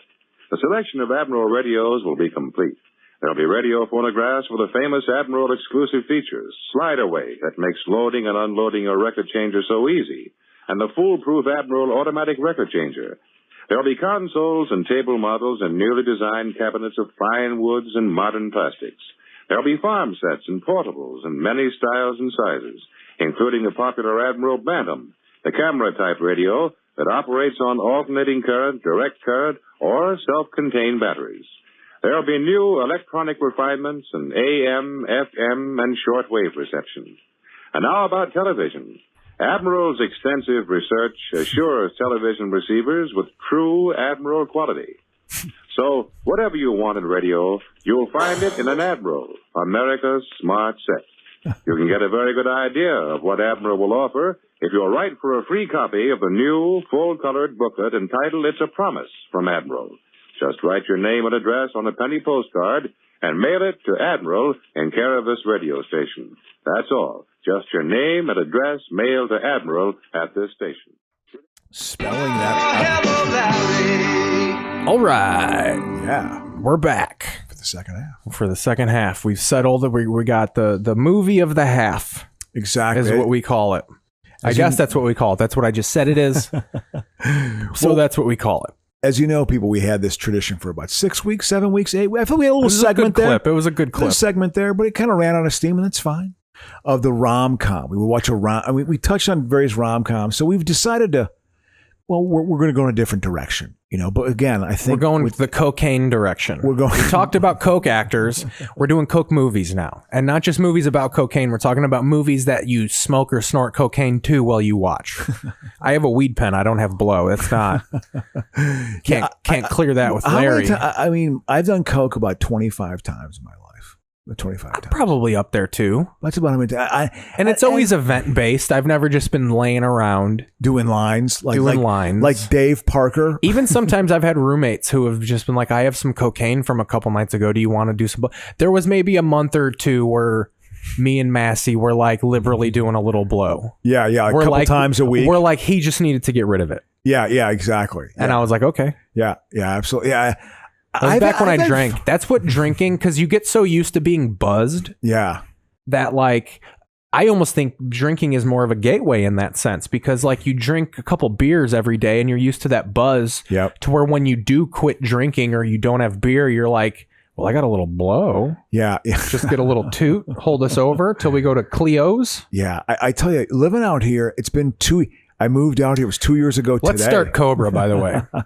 We're all this cocaine talking, not absolutely. So yeah, I've had fun. I haven't always hated it. The Hangover is pretty brutal. Look at that shot. Cocaine Hangover is pretty brutal. I don't like the way I feel. Go to the small TV for that one so people see the sly stir. Yeah, absolutely. That absolutely is. Obviously. The people we're at war with. This was, again, this was a 80s version of the kind of, even though he's a cop, but the tough on crime vigilante type movie of like your Bronson vigilante. Well, movie. he's a plainclothes guy. He's a cop, but he wears like fucking, he looks like John Bon Jovi. Oh my God, is this a George Cosmatos movie? Yeah. You know what was fucking Cosmatos' career after this fucking movie? Again, this is... Look at that. Looks like, what is this, the Karate Kid? I remember this being a very glossy movie when it came out. Like very glossy. Non-robbery. Every 65 seconds. You see, it's the Dirty Harry thing, and like crime is out of control, Keith. These fucking pussy liberals don't support the death penalty. Let them talk. No, but the point is, this is why these movies were popular. Because that was in the mindset of Americans back then. But how do you know this criminal's liberal? What if he's a commie? No.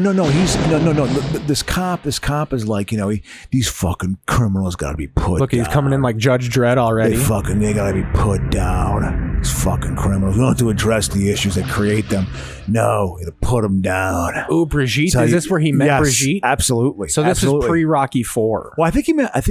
Oh yeah. This is in '86. Rocky 4 is '87, I believe. And then also, I think that they might have met in '85. Yeah, so this is her divorce from him was the biggest settlement to that point. She had $40 million in 1988 from Stallone. Dude, good for you, woman. Well, that's the settlement. Good for you. Well, that's the money that put her on Celebrity Rehab. Eventually. Yeah. Absolutely. I mean, she took that and just partied her ass off. She had issues. You think? Yeah, well, she's getting with Sly. I feel like when you're in league, when you're bedding down with Stallone. Look at this. Oh yeah, this is that weird like cult that murderous cult of they worship this factory. The whole movie. But is this a Frankie Goes to Hollywood video? Like they're putting their axes together? Or the skull axes. I'm telling you, this seriously, when this came, this was a very stylized movie. It's very stylized. When this came out, this is like, whoa. This is like, trying to push the genre a little bit. And they were trying to make it something, I give them credit for being kind of ambitious. I mean, look at that shot. Let's see if there's any new death cults out there. Look at the lighting in this.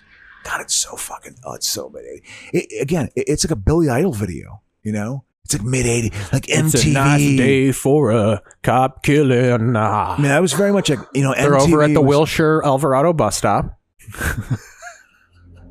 Exactly. All of this takes place in Los Angeles. My mom's right. Everything associated with murder takes place in LA between the 70s and the 90s. Yeah. Pre-uprising, which is what they call it now. They're not riots. Yeah. Old Donnie Zimmerman fucking needed help from James Simon to edit this. Yeah. God, this Blow was probably involved in that choice too. The original editor probably fucking cut the tape instead of the cocaine line, and they were like, "Get out of here." Yeah, they were definitely they were hitting it in the think of it. I gotta go get my Mexican partner candy. Well, that's what they used to call it. I think they called it. God. Also, I think they were floating the theory that like Sly's the villain, Sly's a bad guy. Also, were to lead in. He ain't just coming in here to pick up chips. Dude. Yeah, in case you can't tell, he's about to bust some shit He's a sailor fresh off the boat. Well, walking around with his black man in prison hat. He wrote this fucking movie. I know. Stallone wrote it. It's hilarious. I know, it's hilarious. He was in a weird headspace. I mean, he was he was a star at this point. I mean, a fucking star, Look at this guy. So let me pull up this story. I just looked up the news on Google for death cults. Yeah. And is this spike in cult killings in the Southwest? Where's this at? Is this Africa news? Hey, pal. Hey, you gonna book me? I'm the cousin. Look at this guy. Hey, blood. Oh, this guy would be a great night stalker. See, dude, death cult shit has moved to like Lagos and shit.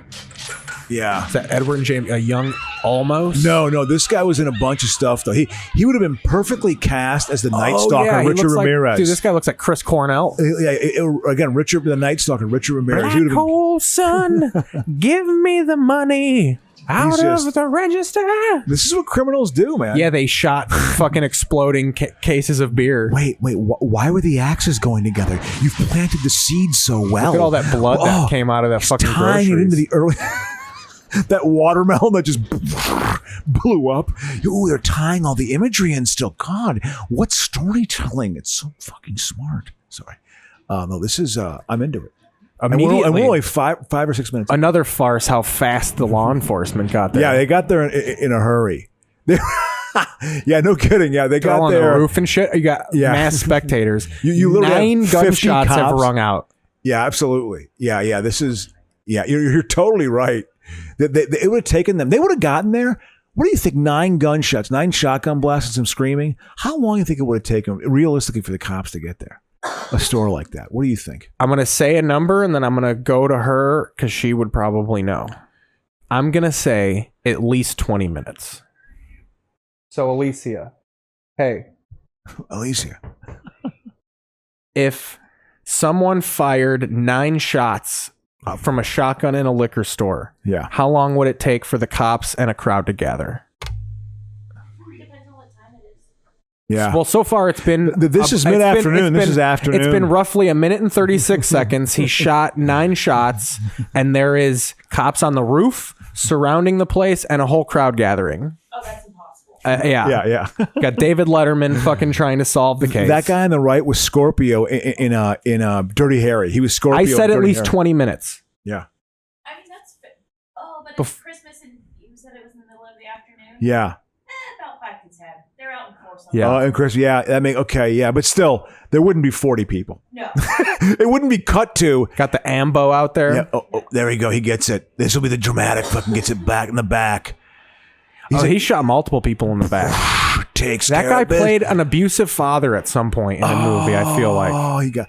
Oh yeah, well, he was in episodes of Next Generation Star Trek. You know, they're all sitting on their thumbs. These fucking blue assholes. But who's going to come in here and strike? Well, who do you think? He's got his souped up Dodge Pacer, whatever that was. That's got to be like a Buick or something. What a choice to make. What a bizarre choice to make that like an old hot rod from the 50s. Like, what is it? Is this Grease? This is 1986, not 1978. Grease was on earlier, by the way. You know, I'm sure it was.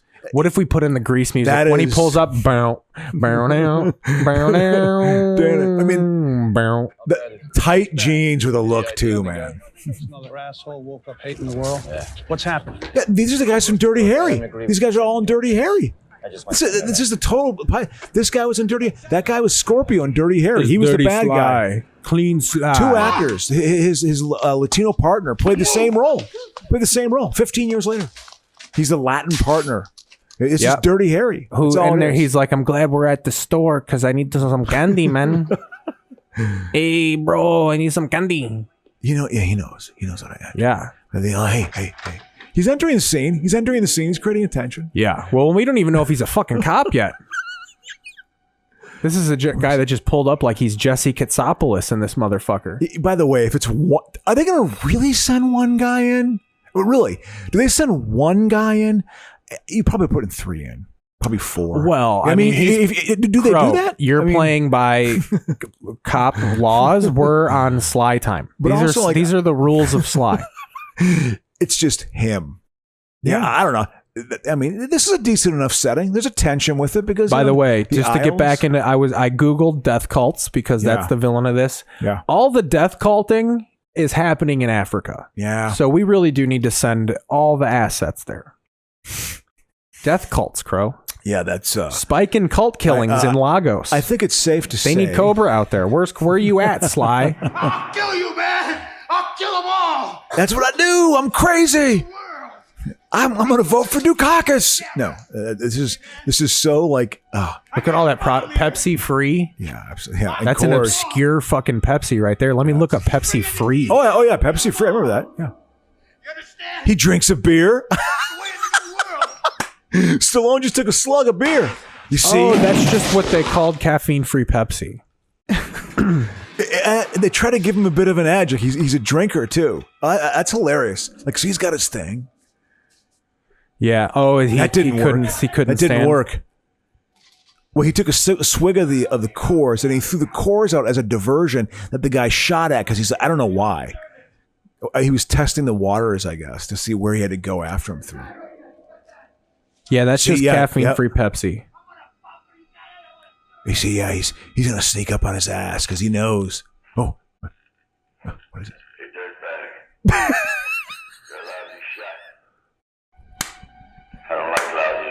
I don't like lousy shots. Yes. If you're gonna blow a neck off, you make sure you blow it off to where they got the jugular vein popping out. I mean, if I come over there and that lady's neck isn't burbling with blood, oh, dude, you tune him up immediately. I got a bomb here. I'll kill her. I'll blow this whole place up. Go ahead. Yeah. I don't shop her. That's his line. Go ahead. I don't shop. That's his line. See, this is you know this isn't modern too, because that guy would have made the father watch him have involuntary sex with all of those girls. Good conversation. I don't want to talk to you. Now you bring in the television cameras in here now. Come on, bring it in. You see, yeah, that whole thing too. The media's liberal. Why? The media's going after you. I don't deal with psychos. I put them away. Oh, that's a drop. I'm a hero. Oh, You're he knifes him. fucking hunter. He's I'm gonna. a hero of the new world. He throws a knife at him. I'm gonna put it right between his eyes. Jeez. And I'm the cure. Die. Drop it. Yep. There you go, man. Do you think they considered him like a Bronson reboot in a sense of like, this is a young Chuck, look at the Cobra on his gun? I've been saying this all the it's Dirty Harry. He's just Dirty Harry. Dirty Harry is a cop. So Dirty Crow, Harry. this is how great the internet is. Yeah. I have sodalovers.wiki.fandom. Yeah. Pepsi Diet Free was the diet version of Pepsi Free that was released in 1982 in the United States. But in 1987, it was renamed Caffeine Free Diet Pepsi. It was sold in glass bottles. It was in Back to the Future and Cobra. Wow. That was the product placement. Yes. Yep. Came in a big fat mini can, like a fat fucking trial can. It looked fucking like your grandmother. I mean, again, Keith, these two key characters are in Dirty Harry. They're major characters. The Hispanic guy with the hat, he's in Dirty Harry, and again Scorpio, it's the bad guy who plays the liberal, the liberal kind of. We got to think about their rights. We've got to think about the criminals' rights. Whose rights are they trampling on? Yeah, I tell you what's happening. The liberals are going to allow that to happen. They want blacks to trample on people. If I could quote a new group managed by Rick Rubin. You got the only thing that they fight for is their right to party. You guys like the Beastie Boys. You know, I'm a big fan of the Beastie Boys. He doesn't like the media. See that? You tell that to his family, huh? Yeah, you see that? That's the media. He's putting in the media's face. You know, look at that, man. Don't criticize me, media. That's what it is. Well, to be fair, Trump presidency. Crow, to be fair, they've written the media to be very obnoxious in this movie. So they're meanies. It is not a. Yeah, they're exactly. meanies. Yeah, they're the ones who are wrong. Yeah. Again, look at nobody parks in his spot. These fucking cholo. Hey, yo, Holmes. Hey, yo, Dice, what you doing, Holmes? Yo, my Hannah is on. What you like? Bad Mexican. This will be totally stereotypical. It'll be great. It's gonna be great. It's gonna be great. You can make fun of Mexicans it's great. on the show. It's great. I'm Mexican Crow. I'm giving you the pass. This is so cool. Yo, what you doing, huh? Yo, the hairnet is. This is like you are the a most Latin unrealistic thing. It would be better if they were coming out licking lime salt out of a out of a container. He's just an asshole. What is pinche? Me. The fuck you never liked that match for, bro? Clean up your act. Listen, oh homie, he's dressed like Ralph. What you gonna do? Oh, he's dressed like Ralph Cramden. Oh no, that was the look. That was the look. I mean, like you colors. You had like a shirt on like that. Hey yo, there was a look. There was like a 50s thing going on. But he doesn't take any shit. These are his neighbors. There you go. You're going to set the paper on fire. Because the media, hey, he thumbs his nose to the media too. The media's after you. They're trying to hold you accountable. Look at how bright. Look at the contrast of his apartment, though. I know. It is. That is a 80s hip apartment. You had lived in a hip apartment. Got me a little pizza, and I'm gonna eat a raw egg and a fucking moldy slice of pizza. That's what fuels my crime. That's funny. The penicillin from the pizza cures my disease. Oh, I got one slice. Got one slice. I'm looking for the girl so I could get two one day. God, cut it with scissors. I've also slit a Puerto Rican's throat with these scissors. I mean, it is so. These aren't eggs. This is marijuana. Oh yeah. Do you think is this a play on Rocky right now too? How fucking what an odd choice. I'm an illegal spear fisherman, and this is where I put my spear in this carton of eggs. I mean, the egg thing was done for that reason because they knew, like, because of Rocky and the raw eggs. Like they did the same. Like they played on that. He also watches cartoons. Choice. Yeah, because he's a child at heart. But you see how this movie just begins? Yeah. Like there's no sense. You see the death cult, but that doesn't even set anything up. I know. Yeah, they tried to allude to it, but they didn't do a very good job of tying it to that guy with the shotgun because that's what he was part of that. Just over a month's time, the 22-year-old victim was mutilated with a sharp instrument and seemed to be just as unlikely a victim as the other 15. Not much else is known other than that the Night Slasher preys upon the Night Slasher. Is that total Night Stalker copy? Yeah, absolutely. Because this is off the heels of it, right? Yeah, because Night Stalker was caught in '85. Did you watch that documentary on Netflix? You know what? I did not actually. I heard it's pretty good. Well, and it's all about the cops. And I guess I'm disappointed in a way because I get the idea of there's been a lot of those documentaries that like normalize whatever, but I feel like with the Night Stalker, there's more to get at of like why he became the Night Stalker. Oh, they don't talk about his cousin that his cousin used to show him pictures of fucking severed heads of like Vietnamese prostitutes. Yeah, absolutely. So like he grew up with this kind of gross interpretation of what sex is. Yeah, absolutely. And I get why you don't want to normalize it, but they don't talk about it at all. It just kind of like starts with him murking people. Yeah, exactly. Because although he only raped the children. Oh God, what a he had problems. He would have been perfect. See, that's the pockmark face guy. They have to have like a facial thing. Like, obviously, the bad guy in this. I'm looking forward to the introduction of the truly bad guy. Uh oh. Of course, he backs up in a van. Yep. See, this van, the big van here, the murder van, turned into a smoke weed in van. Isn't it interesting though how they like that? That's not a bad idea. That was done very well with Silence of the Lambs. Got the nylons on the face. This was done very well with Silence of the Lambs. Not done well with this. The Mexicans wear the nylons in the hair. The white people wear them on their face. That was a look of a criminal back then. A lot of hosiery. Nylons on the face. Was it? You were knocking off. You see? Oh, that was a slow motion. God, slow motion. Well, because that's how you overrated. You use the slow motion so you don't have to show her brains being fucking split. Oh, there we go. Got some naked women in that. Can you guys leave so I could touch them? Is that the?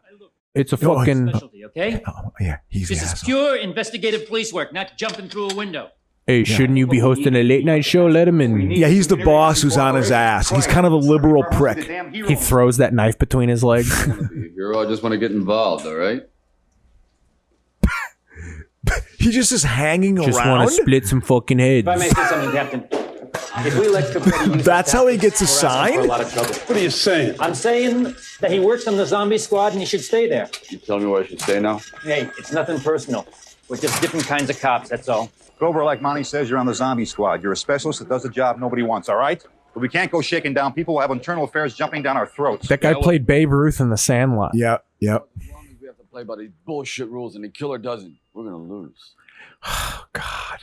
See, but they're not involving politics yet. And the Bronson movies clearly was like these liberal pieces of shit. This is more just like you're letting these guys get away. Well, yeah, but he's blaming certain people on this. He's blaming the media. He's blaming the rules. He's blaming the laws. You know, he's blaming the state and how it's operating. He's blaming you know? Alexandria Ocasio-Cortez. I mean, it's just, you know, it is that motif was huge in the 80s. It was part of the Reagan thing, very much so.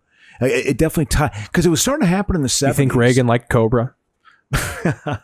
well, it's I don't know. fine movie. A contributor, so maybe no. This was like Stallone and Schwarzenegger were definitely like leading action men of this era. You know, and that was like the ripped action star. It wasn't like the kind of oh, look at this. Or these broads about she's a punk rock girl. They have women involved too. Possibly have hit me. Have you been drinking or something? Yes. Oh, this woman. Yeah, she was. Is this Stockard Channing? Yeah, it's fucking Rizzo from Greece. Yeah. This is the bad guy. That's how you know he killed her. He just went. Yeah. Here we go. Here's the love Let the song play. interest. It's the love interest. The damsel. I want to know what love is. Yeah, this is Hey, we might as well do one more. Oh, yeah, that guy looks like a professional wrestler. It's like the NWA United makeup States heavyweight champion. Is preposterous. Fucking Magnum TA. Who the hell was that guy? She sees the He's holding her She's a car witness like to the death. He's holding her car like Zod. Why are you doing this when you know I will kill you? That was a line Zod had. like this, right? Why would Doesn't that guy kind of talk like this? the actor here? Yeah. Sounds deaf. Yeah. Let's get a guy that sounds like Lou Ferrigno, but not Lou Ferrigno. Because his face just looks a certain way. This guy had a little bit of a career. He had one other big movie that he was in. Yeah, well, we dig in and find that. I think he was one of the guys That in guy Terminator. looks He was one of the in Terminator. Remember? I got to turn it down and go to the small TV so the people could see. No, you could keep talking. Okay, yeah. This guy looks so much like David Letterman. It's unbelievable. Oh, it's an inside job. Yeah. She's actually working for the cops. Oh my Lord. Oh, he's unlocking this conspiracy. Oh, they're going to go after her. Look, it's the shot of beautiful Century City. Yes. Where they filmed the Battle for the Planet of the Apes. This might be downtown Los Angeles. On the roof, cops, they come together on the roofs of buildings. This is what they do. This is how LA cops conduct business. Downtown Los Angeles has 27 skyscrapers and there's criminals raping and murdering children in all of them. Look at him eating food like a fucking Mexican. On this maniac. If I find him. Do what you do best. Tell Pedro to quit eating all the candy. Waste the wrong guy, huh? But then again, what do you care? You see, he's the smarmy liberal. Hey, what do you care? You do police in that way. Like you just kill people and not think of their rights. Like punching a hole in Monty's chest. Come on, let's go get some cotton candy. You know what the trouble with you is? You're too violent. I'm sweet as a candy bar. But you see, this is his partner who kind of understands him a little bit. But that's why they needed the candy, because you needed the fucking sweet to his sour. Yeah. And we all know Mexicans. It's good cop, murderers bad cop. by birth, so you have to fill them with candy to make them sweet. Oh, I used to get a piñata. Guys, again, I'm saying this as a Latino person. Absolutely, half Mexican. In no way do I condone racism. This has been part 2 of This Week in Virtue Signal. Obvious. Oh, this is the homeless, you see. Do you want to do This Week in TV while we watch this? Sure. But this is, I tell you what, I'm into this, though. I'm into the plot construction of this. It's interesting. Now he's about to go get into the real, let's go pick up some pros. I'm afraid that my script writing ability is of this capacity. Yeah, but That's this was what a I'm hit. afraid of. Let's see what Cobra did. I mean, there are certain, look, you see he's talking to the transgender. This is a trannies, right? He goes that was the politically correct term back then. This was you see, he's dark. He goes into the dark side to get information. Oh, look at her. She's shooting him. She's a model. Look at the set of her. Look at the set where she's getting photographed. This is he's got the spike bracket. Oh my God. Look at that leather jacket. I mean, that's a pretty good weapon, I think. Though, is that a pretty good weapon? Poor guy's gonna get hooker blood all over that nice jacket. You know, is it the pimp or something? This is the montage. Oh, it's a great montage. It's a tattoo joint. You knew you were on the tough side of town. Got Kate Blanchett starring role there. Yeah. Sorry, shiver up my ass there. Yeah, this was a. Was that Cher? No, that's Jesus Brigitte Christ. Nielsen, man. Yeah, look at That those. does not even look like her. Isn't that just bizarre what they put her in, though? That's her. It's totally her. She's completely made up.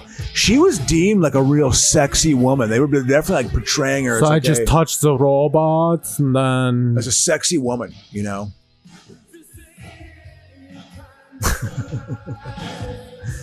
This montage is so... So this cost $25 million and it made $160 million. Wow. So you can only hope to write a movie like this, Crow. Don't shit on this Cobra. Did well. But man, it is $25 million bucks. That was a big budget movie back then. That was a big budget movie. It's a high budget. Which this shows you why people like Kindergarten Cop so much, because it's the same vibe, but it's lighthearted. Yeah. It's got the aspects of Cobra, Yeah. but then he also deals with fun children. See? There you go. This is just when trimming bush became fucking came in, right? Yeah, oh, Did it freak absolutely. you out that there was no fucking hair peeping out of it? It was a different like sexual vibe, like whoa, you know, because it was like She's hairless. I remember Bush being my earliest sexual experiences. Bush, you I know? remember 16 Bush too. It's a great band from the 90s. Why all these robots? I don't exactly. The setting is bizarre. Is that robot? Did it just come to life? Are they hacking bots? She was filming a video. It was like a Can you fashion imagine the shoot. director of photography that came up with that shot? Oh, yeah. What if the robot she's dancing with, one glows red at the end to foreshadow someone getting their skull raped? But in the also next like, scene? ooh, she's so hot that even the robot can't turn off. Like that's how hot she is. It was tying into the sexual side. Their knives are not just conventional knives. They all have weird fucking sexual bends to them or spikes. A lot of BDSM vibe to these weapons. Yeah. Well, yeah. I will say, I think the weapon is actually okay in this. As much as I mock this, and it's an awful movie. That weapon is pretty good. That weapon is, I think it's decent. That weapon is because you great. can use it to punch someone or slice someone. There's two devastating things. Not to want to sleep with you.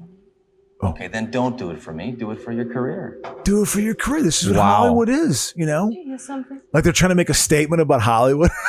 Like they're trying to be kind of woke, you know? Well, they're probably this is so 80s that line probably wasn't even of issue. They probably weren't even trying to represent anything. That was just casual. No. That was joking. always I'm joking. exactly. That was always the rumor of like, we gotta get the casting couch. This you know? bitch either blew a guy or she's a raging whore bitch. It literally took the Me Too movement to finally at least put a dent in that, if not stop it, you know? Which is interesting because that was definitely part of Hollywood, the sex thing. Like, you know, What? it's always been Girls there. Like, like just, to you know, get blowing their way to the top. Ooh.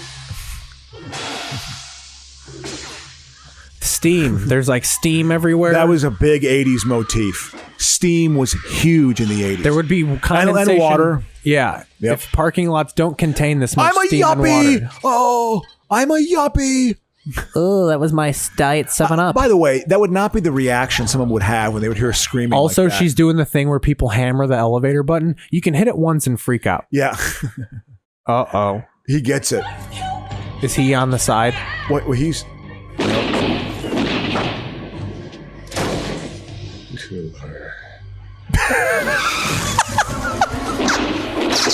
This is good. This is good. He gets it. Yeah, he gets it, man. He That gets was it. a good one. Yeah, he gets it. You know, He got smushed the fuck up. absolutely, absolutely, he did. I mean, so this movie is. It's got. You can tell there was. I mean, there was a. I mean, there's a thought. There's a thought process behind it. They're trying to make it somewhat very glossy.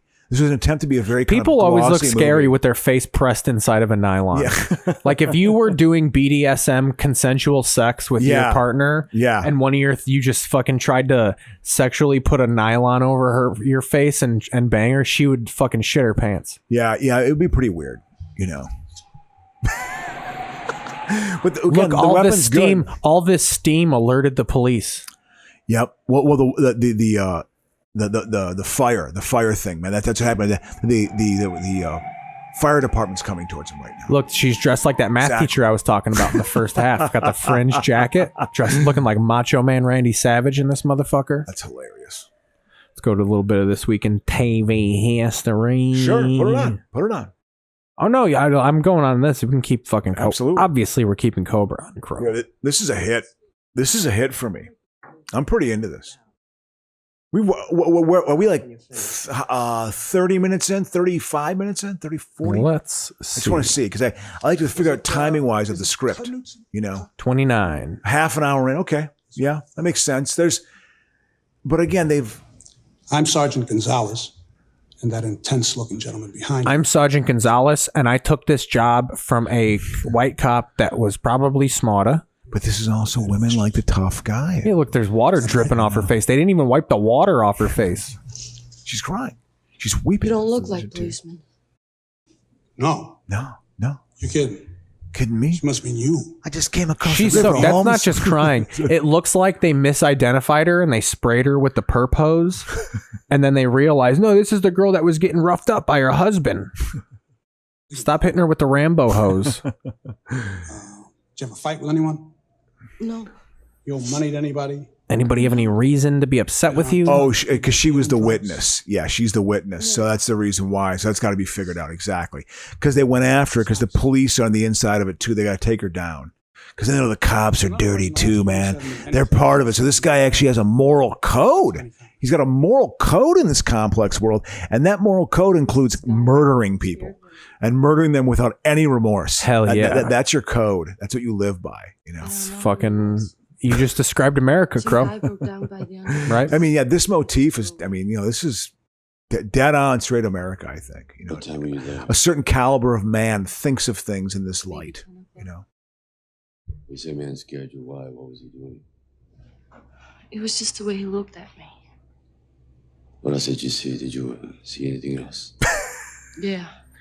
All right. So I'm running through. I don't think nothing. I'm sure they had to go through these lines. They had to work on this scene. This together. week in 1954, groundbreaking begins on Disneyland. Wow. You obviously don't remember that, but you've been, obviously. Been once. 1980, 175,000 pay to hear Frank Sinatra sing in Rio de Janeiro. Wow. That's a lot. 100,000 of them were indentured workers that built the stage. Wow. He was big. Look at him. What is he benching? Regrets. Skulls? Is he curling human skulls? No, he's sharpening his knife, his weapon of death. Oh, the cop is his girl, huh? She knows your face. I know where she is. Yep. Getting him ready. Getting him ready. Let me get her for you. Yeah, this guy, you know what it was? He's terrifying. Do you remember in Terminator when Schwarzenegger comes in and it's Bill Paxton? He's flaying his skin off. Yeah. It's Bill Paxton. It's Bill Paxton and then two other guys, like the punk rock guys, He was one of those three guys. If you watch that scene when Schwarzenegger's character gets introduced in Terminator, Bill Paxton's one of the guys, but also this guy, the bad guy, is one of the guys. He's the guy who actually gets lifted up in the air and like his guts get ripped out. Like he gets fucked with first, 1970 movie rating system modifies M rating to PG. What year? 1970. Wow, interesting. I don't remember M-rated movies. PG. 1976, Laverne and Shirley debuts. Yeah, I remember that. On ABC. I remember that, absolutely. 1979, Midnight Express, John Voight and Jane Fonda win at the Oscars. Oh, was that Coming Home or was that Midnight Express? Midnight Express. 1979, 36 Golden Globes. I wonder. I don't remember that movie. Yeah, I was gonna say you're look at him. Is he dyeing his hair? Yeah, that's classic 80s. He's a death machine in a death cult, but I don't want to be gray. Doesn't I have to be black like death? Yeah.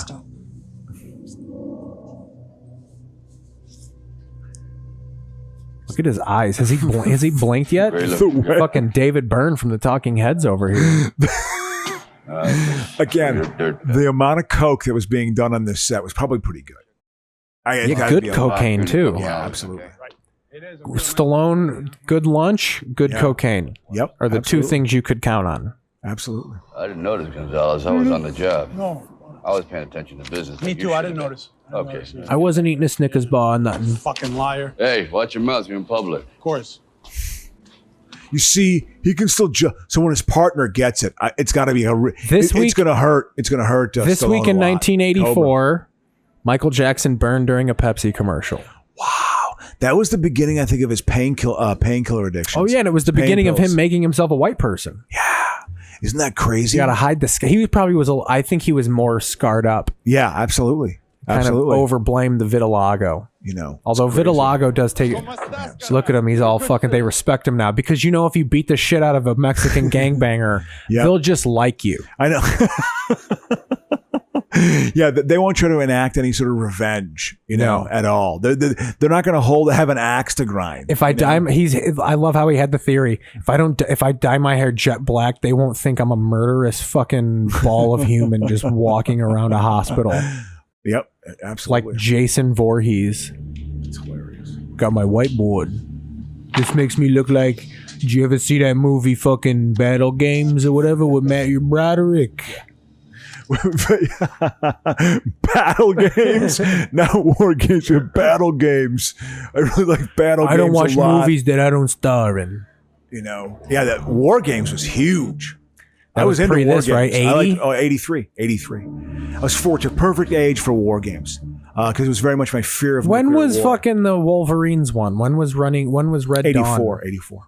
So that was so War Games was the first like nuclear teenagers and nuclear war movie then. Yeah, but it was also done through like computer, like a computer hacker. That was like the concept of hacking was introduced with that movie. So that's the reason why it's kind of a threshold movie, which is kind of interesting. Whoa, he gets it. Damn, you know. People were talking to the screen and he got him. They were yelling at the screen during that one, man. That was a fucking scene. He burst through a bunch of prescriptions. You see, he's hiding behind. You see, Use the service elevator. Listen here. And use the stairs. Yeah, she gets it too. She obviously gets it too. He's going through fingerprints late at night, figuring things out because he's doing work late at night.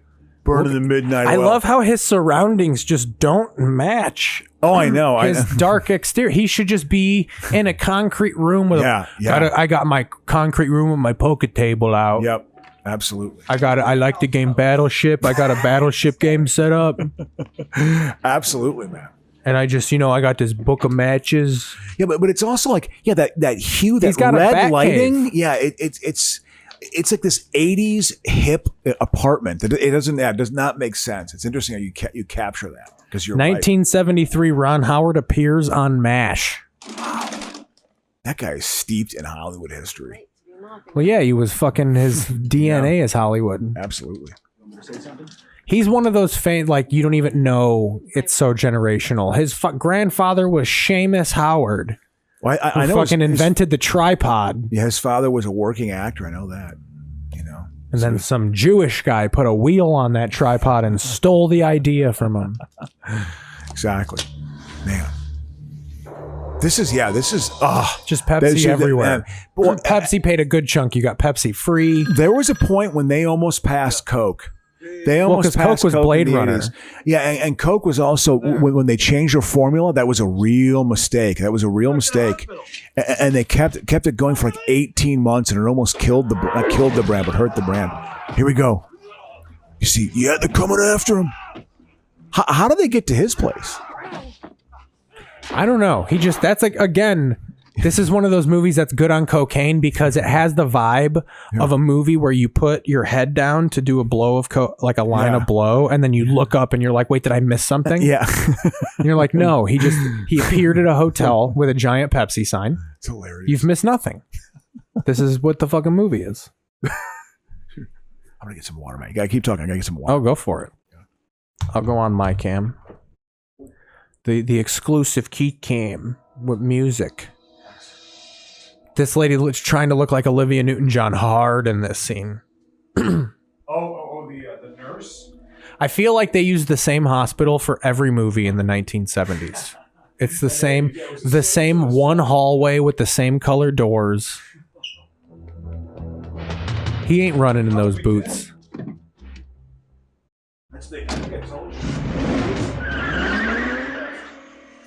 What? They do security at Prospect Studios, and I asked them what they filmed.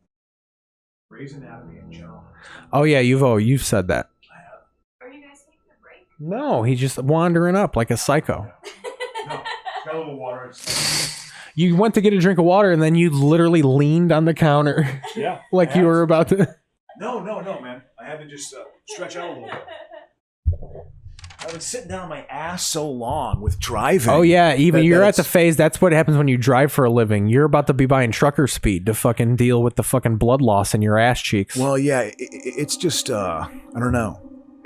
What if the song Xanadu played? Oh my god, the ankle grab has. At least he's wearing plastic gloves. He's being COVID safe. Yeah. Yep. You got this fucking coke addict fucking squirming because she's withdrawing. Well, yeah, she's because she had that terrifying experience, so they're gonna get her at the hospital. I love how they tried to make that knife like a character. Oh yeah, absolutely. Well, this is kind of like the Halloween thing, you know. It's a bit of Halloween, you know, going on. 1964, Dr. Strangelove premieres. Great movie. Absolutely. That's one of those movies where doing comedy, you get into some stuff. Like Lenny Bruce, you have to put yourself in the moment. But Dr. Strangelove actually is a funny movie. Oh, absolutely. It's genuinely good. Yeah, Hattie McDaniel on the stamp in 2006. Groundbreaking moment. Yeah. I love how you just agreed. That's how into Cobra you are. You just agreed with a Hattie McDaniel being honest. Like you were really into it. Yeah, yep, absolutely. That happened. That happened. Because I'm That's riveted. another thing too. Like, who is that black actress, Shipley, that died this week? What was her name? Oh, Cicely Tyson. I feel like people are overrepresenting what she meant to them. I mean, in Hollywood, I know people who are actors, but I knew some people who were just like, the first movie I ever saw when I was born. Yeah. She would like, stop trying to, everyone tries to tie themselves to someone after they die. Yeah. Of like, this was played while my parents were fucking to create me, and I've just vibed with them my whole life. Yeah.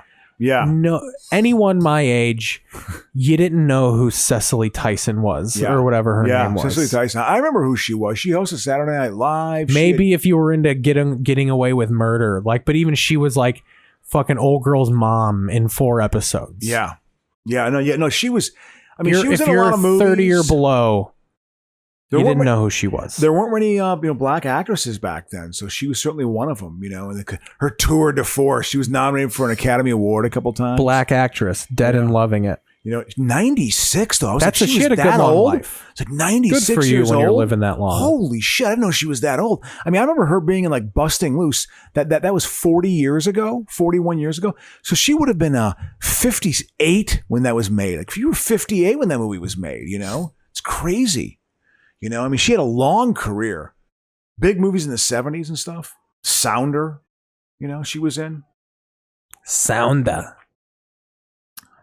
Yeah. 1949, These Are My Children, first daytime soap opera. Yeah.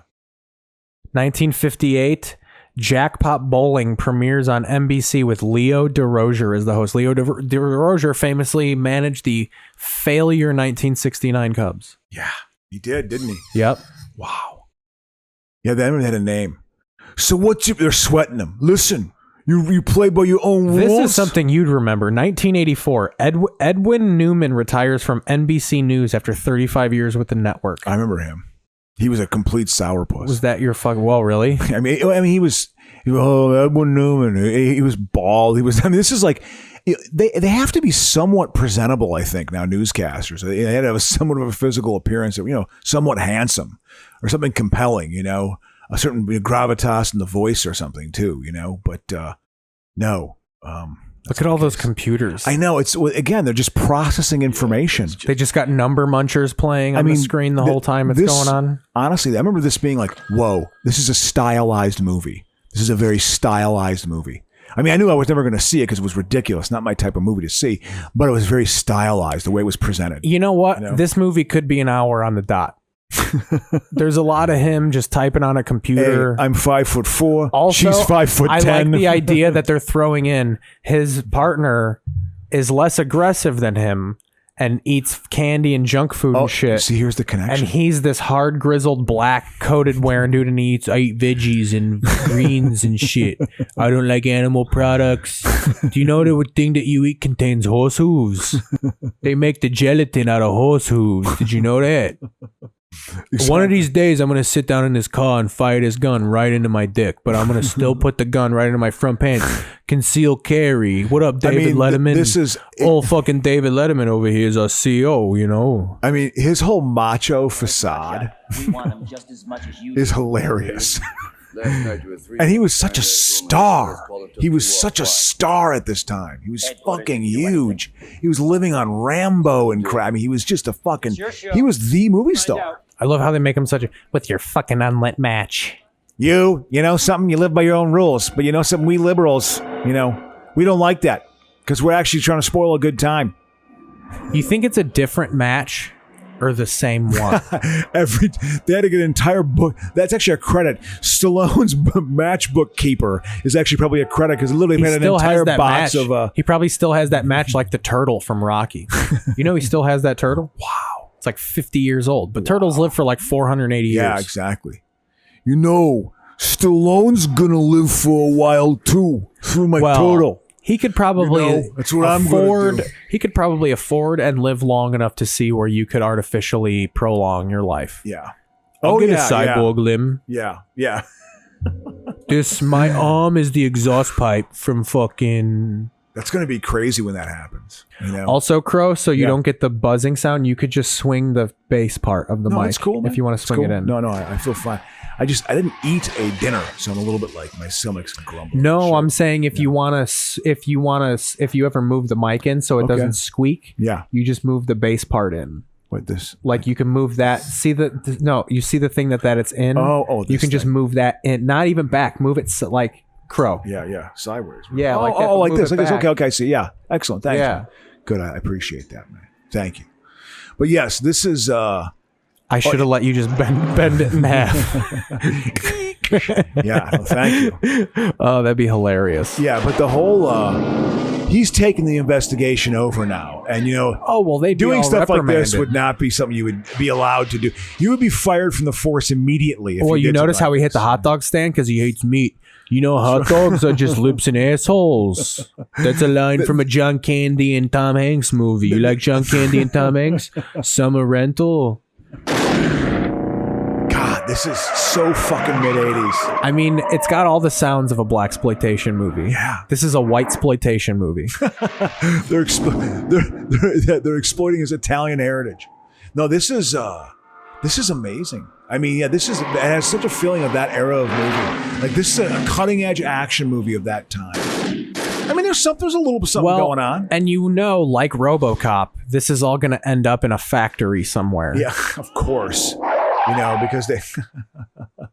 Because they, yeah, absolutely. And I also love how his car is just not scathed. He just shot the fucking hood off of a car. Yep. I do that like 4 times a day. Like all these movies try and represent how big and bad the city is, but then you're like, you're causing all this damage. I know. You putting the criminals in jail is causing all of this shit. Yeah, absolutely. Yeah, it's actually. By the way, watching all of this LA crime shit, I'm gonna rewatch The Shield. Oh yeah, that's a good movie. Yep, that's about the Rampart Division over here. It was the most corrupt police force. Yeah. Yeah, that's who guards our neighborhood. Yeah, and it makes me feel safe. Yeah, of course. Done a good job. They keep our neighborhood so safe that we're the epicenter of COVID. Yeah, I know. Why don't you arrest some of this COVID out there, cops? Oh, shit. I paid a toll.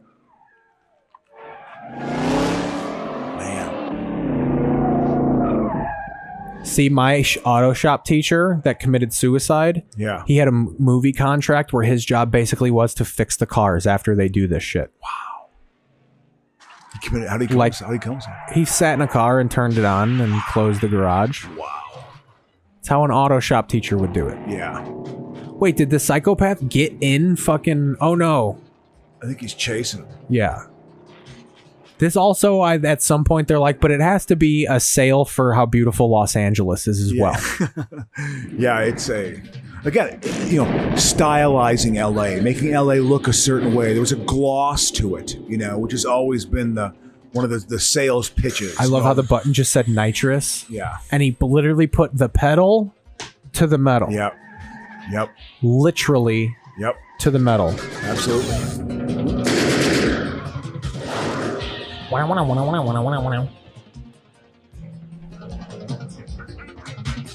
They're in Santa Monica already. Yeah. Yep. Oh, no, that's Venice, probably. Yeah. We're doing Venice and Santa Monica. We stop off so I could exercise and Muscle Beach a little bit. I mean, this was definitely an act. The car was still like an action thing. We're in Venice Beach. A couple of my buddies contracted AIDS on the beach over here while they were curling a rusty barbell. A little bit of Magic Johnson's blood was on the handle of the barbell. And they got that magic AIDS. Yeah. They're good at basketball now, This is pre-Magic AIDS. Magic AIDS was definitely a threshold. It's definitely a threshold. Well, yeah. That was when AIDS... Magic AIDS is the only AIDS that's ever been cured. It was the first time when everyone in America knew someone who had AIDS because he was one of the most famous human beings who had AIDS. So that very much, in some way, the tone of the debate changed a little bit after that. It wasn't. Well, I remember the All-Star game when he came back, and people were afraid to guard him hard. Oh, absolutely, man. He was nailing threes from 47 feet back because people didn't want to touch him. Well, Karl thought his Malone, fucking T-cell levels were gonna fucking... Yeah, Karl Malone didn't want to play with him. Karl Malone drives around in a fucking tractor trailer. Oh yeah, absolutely. Absolutely. Karl Malone's he goes to the beat of his own drum. Karl Malone, he wears like cat hats and stuff, and like he. Well, yeah, because he drives a Caterpillar. Yeah, which is that's what he does. I think he lives in Utah year round. He likes Utah. He likes living. My there. favorite part of these movies is you think you'd actually be able to get like the Los Angeles Police Department. Yeah, not like an office in Century City. Who knows the cost of it? Yeah, who knows? Can you bend that forward? Sure, more. Sure, man. No, not the actual bend. Like no, the opposite way. And This then one? yeah, Yeah? that's where like the face of the Okay. microphone. Okay, good. All right. Yeah, thank you. Speaking into it. Sorry about that. No, you're good. I've just been getting. I didn't eat before I came over here. And so I'm hypoglycemic. I swear, I'm getting My dad lightheaded. used to smoke crack with a lady. Yeah. And she would always fucking flip out. Yeah. I'm hypoglycemic. And Yeah. we'd be like, no, you're withdrawing from crack. Yeah. Ooh, Jesus. Yeah, that's bad. Yeah, real Len bias, bitch. Yeah, absolutely. This whole sorry ordeal is like some damn sick joke, if you ask me. But he asked you money. Well, that's just too bad, isn't it? Come on, let's face it. He doesn't give a rat's ass for this girl. She's just another piece of live bait so King Cabretti here can cut a new notch. You've already caused a lot of people to No one's ever touched my penis. This is what gets him tossed. Sly's gonna go rogue. Guess where we're at? I'm gonna guess we are an hour and 7 minutes in. Sure. Let's see. And that this is where old Slyster's gonna go rogue. Yeah, well, he's been that's 52 minutes. Yeah, well, this has definitely been his. I mean, he's been going down that path. You can tell it's going to happen because he goes by the beat of his own drum. He's his own man.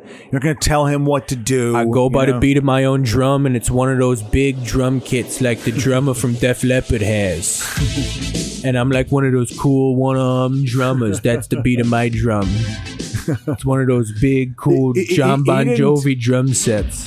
I think the Def Leppard guy got it in '87 with the one arm. I went as him for a car crash for Halloween one year. I went as a drummer from chose to get his arm off so he could still fucking rock. Yeah, I believe it. Like there was it was something about like him choosing to get his arm cut off so he could still maintain his ability to rock. And then he played drums with his foot for the rest of his career. How do you know that for sure? Oh yeah. No, he got drunk. I don't think that's Bridget Nielsen. I know it is. No, it is. But like, it doesn't look like her. Yeah. It does not look like the woman that was sucking on Flavor Flav's toes. Because she's lived a hard life. The alcohol has affected her. She ended up looking like immensely. Steven Tyler. Yeah, absolutely. Oh no, she was deemed a beauty. I mean, she definitely was star fucking. When she went out when she married Stallone. I know. Look at him giving him them blowjob eyes. I noticed you're not giving me roadhead yet. That's where you think we're up in the hills? You only drive up in the Mulholland Hills unless I'm gonna murder you or you're gonna suck my dick. And if you don't, I'm gonna do both, you know? I'll just cut your head off. Absolutely. And then I'll burn all the hair off with this match. Man. So sick. You know how many women were murdered in this canyon? That's how hardcore of a cop he is. He's on a date with a lady trying to do a romantic. You know how many women have been murdered in this canyon? Like things not to say on a first date. 27 this month. You know who chose? Look at all that candy. Yeah, absolutely. Can't contain it. Great day for junk food, babe. Why'd you add a little meat to your diet? No, thanks. I hate frog's legs. Especially when they're sold by Jamaicans. Just throws it at the guy. Hi. Hey. Hi. See, oh yeah, they're going to like the country to get away. Thank you. You see, they form a little bit of a bond and a friendship here, man. The character development is here. You know? It's a sick Mustang he's driving. How you doing? That fake ass iguana. Not bad. Yeah. Where are we going? You're gonna have to ask Cobra. He's the expert on this. That's a drop. Oh, he's able to like he like hides witnesses. I'm taking you guys to your death. You guys dug a grave. We're doing a murder-suicide pact. You guys signed it when we signed off on the waiver for this movie was actually a suicide pact. Murder-suicide. We're going to castrate each other in Malibu. Walk up to him. Call him. He's got his kryptonite. Does he slap her? He's got his kryptonite.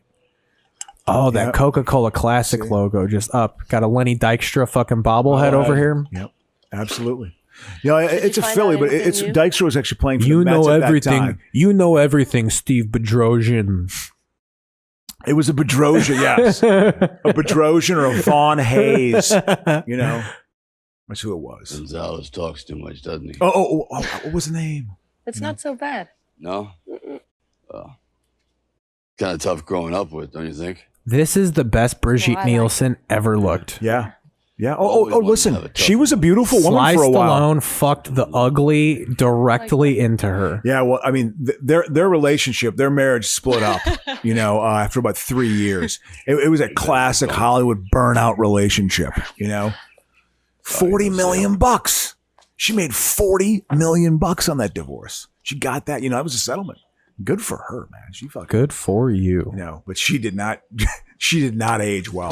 She's severe alcoholic, I think. Okay, we're finally getting to the moment where this is explained. This is their barrel factory. This is where they warship fuel. This is where they film the Eddie Money video. See, that's where he's secretly taking them. I know where their lair is. It's a lair.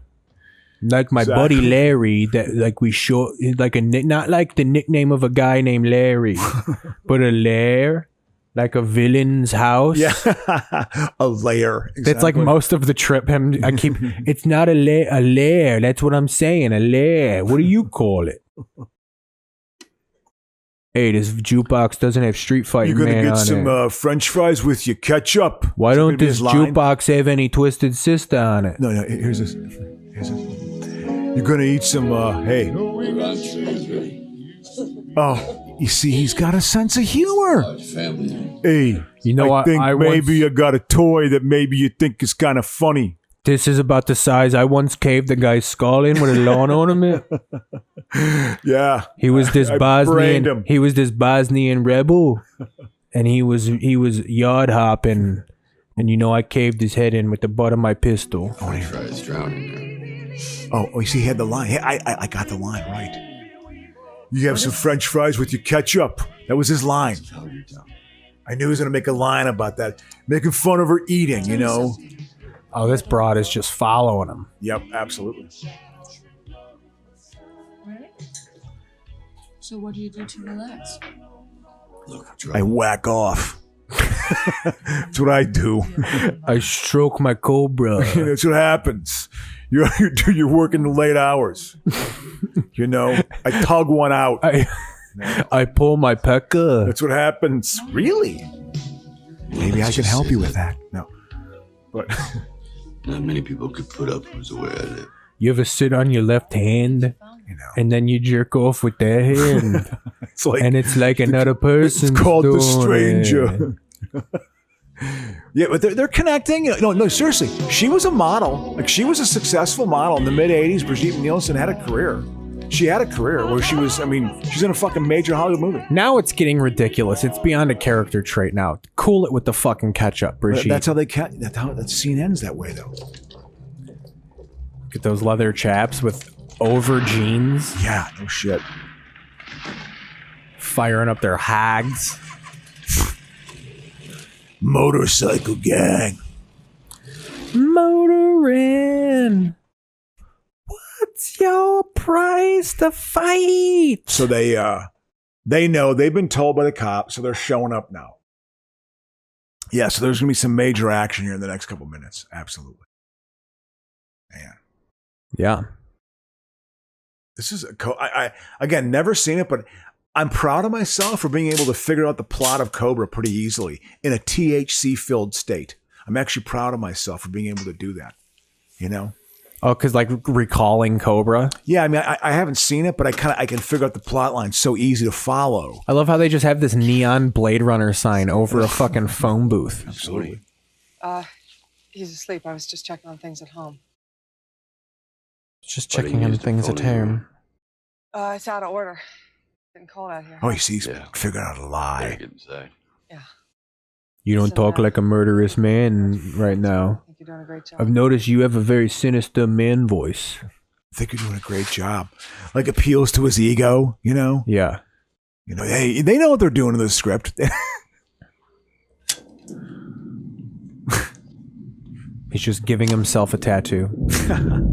Oh, yeah, he knows. He knows the here gig they is up. come. You see, he's getting armed up. He's getting the grenades out.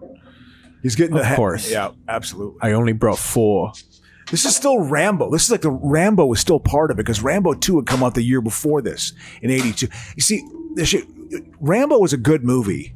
When that happened, where he got bad was Rambo 2, I think. He also was pretty bad. Rocky 3 was in there. You mean Rambo, parentheses, First Blood Part 2? Yeah, well, the first one's an actually good movie, you know, and the second one is just ridiculous, where he basically goes and wins the Vietnam War. The humiliation that America still had over the Vietnam War was still in like the storytelling that was going on. Like, we're gonna right the wrongs of the Vietnam War. You know, like in the mid '80s, they were still wrestling with that. You know, it's like, come on, the war ended 10 years ago. Like, come on, get over it a little bit. But that was a real blow to like the American ego. We're going to lose a war. We never lose a war. What are you talking about? We've lost like all of them since. You know, but or they just it's also not even understanding the reasons why wars are fought and kind of why. I they're love how fought. she just now said something. He's just pulled out 9 grenades. Like, and nothing. She wasn't just like, wait, what the fuck is going on? And like standing up, like, hold on, like pacing back and forth. Yeah, exactly. I display my weaponry at the end of every night. It's just a part of my process. I'm OCD. I've been taking medication for it. But, you know, some people stutter. I have to align all my weaponry every night. I want to hear what she says. 'Cause I bet you it's ridiculous.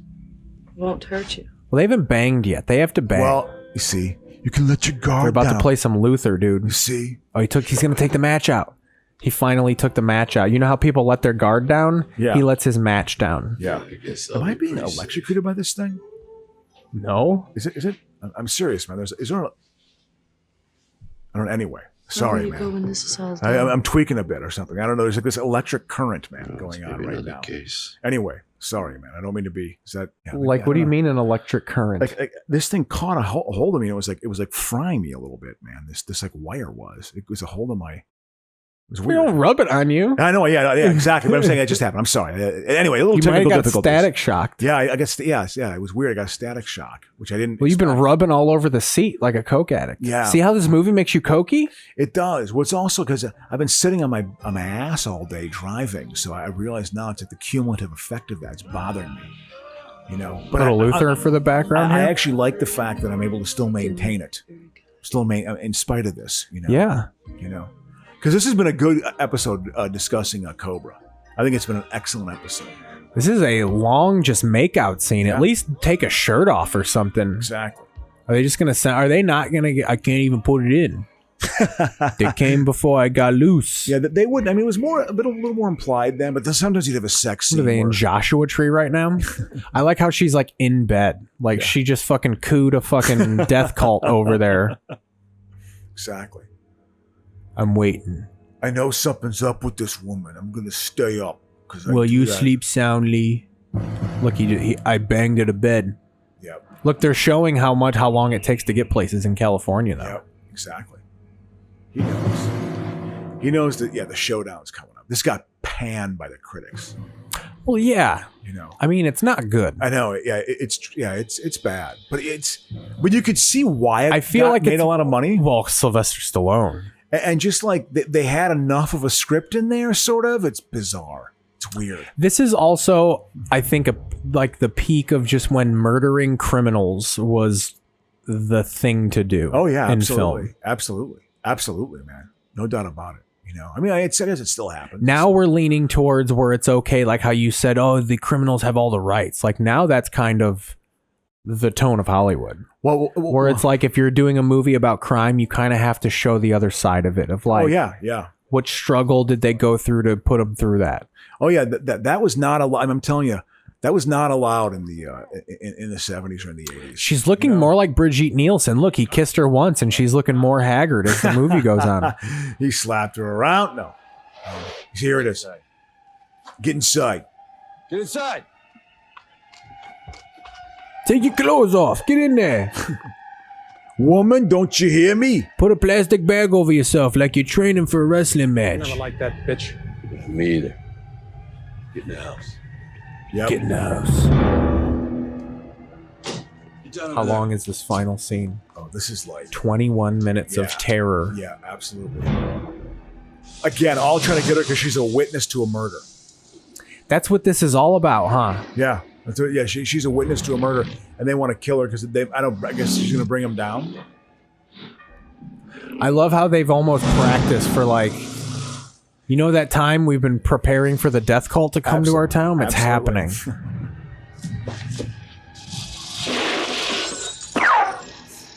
That's one of my favorite sounds in the history of film. That oh, the ricocheting bullet. The ricocheting bullet. That's up there with the punch. Yeah, absolutely. Yeah, that works.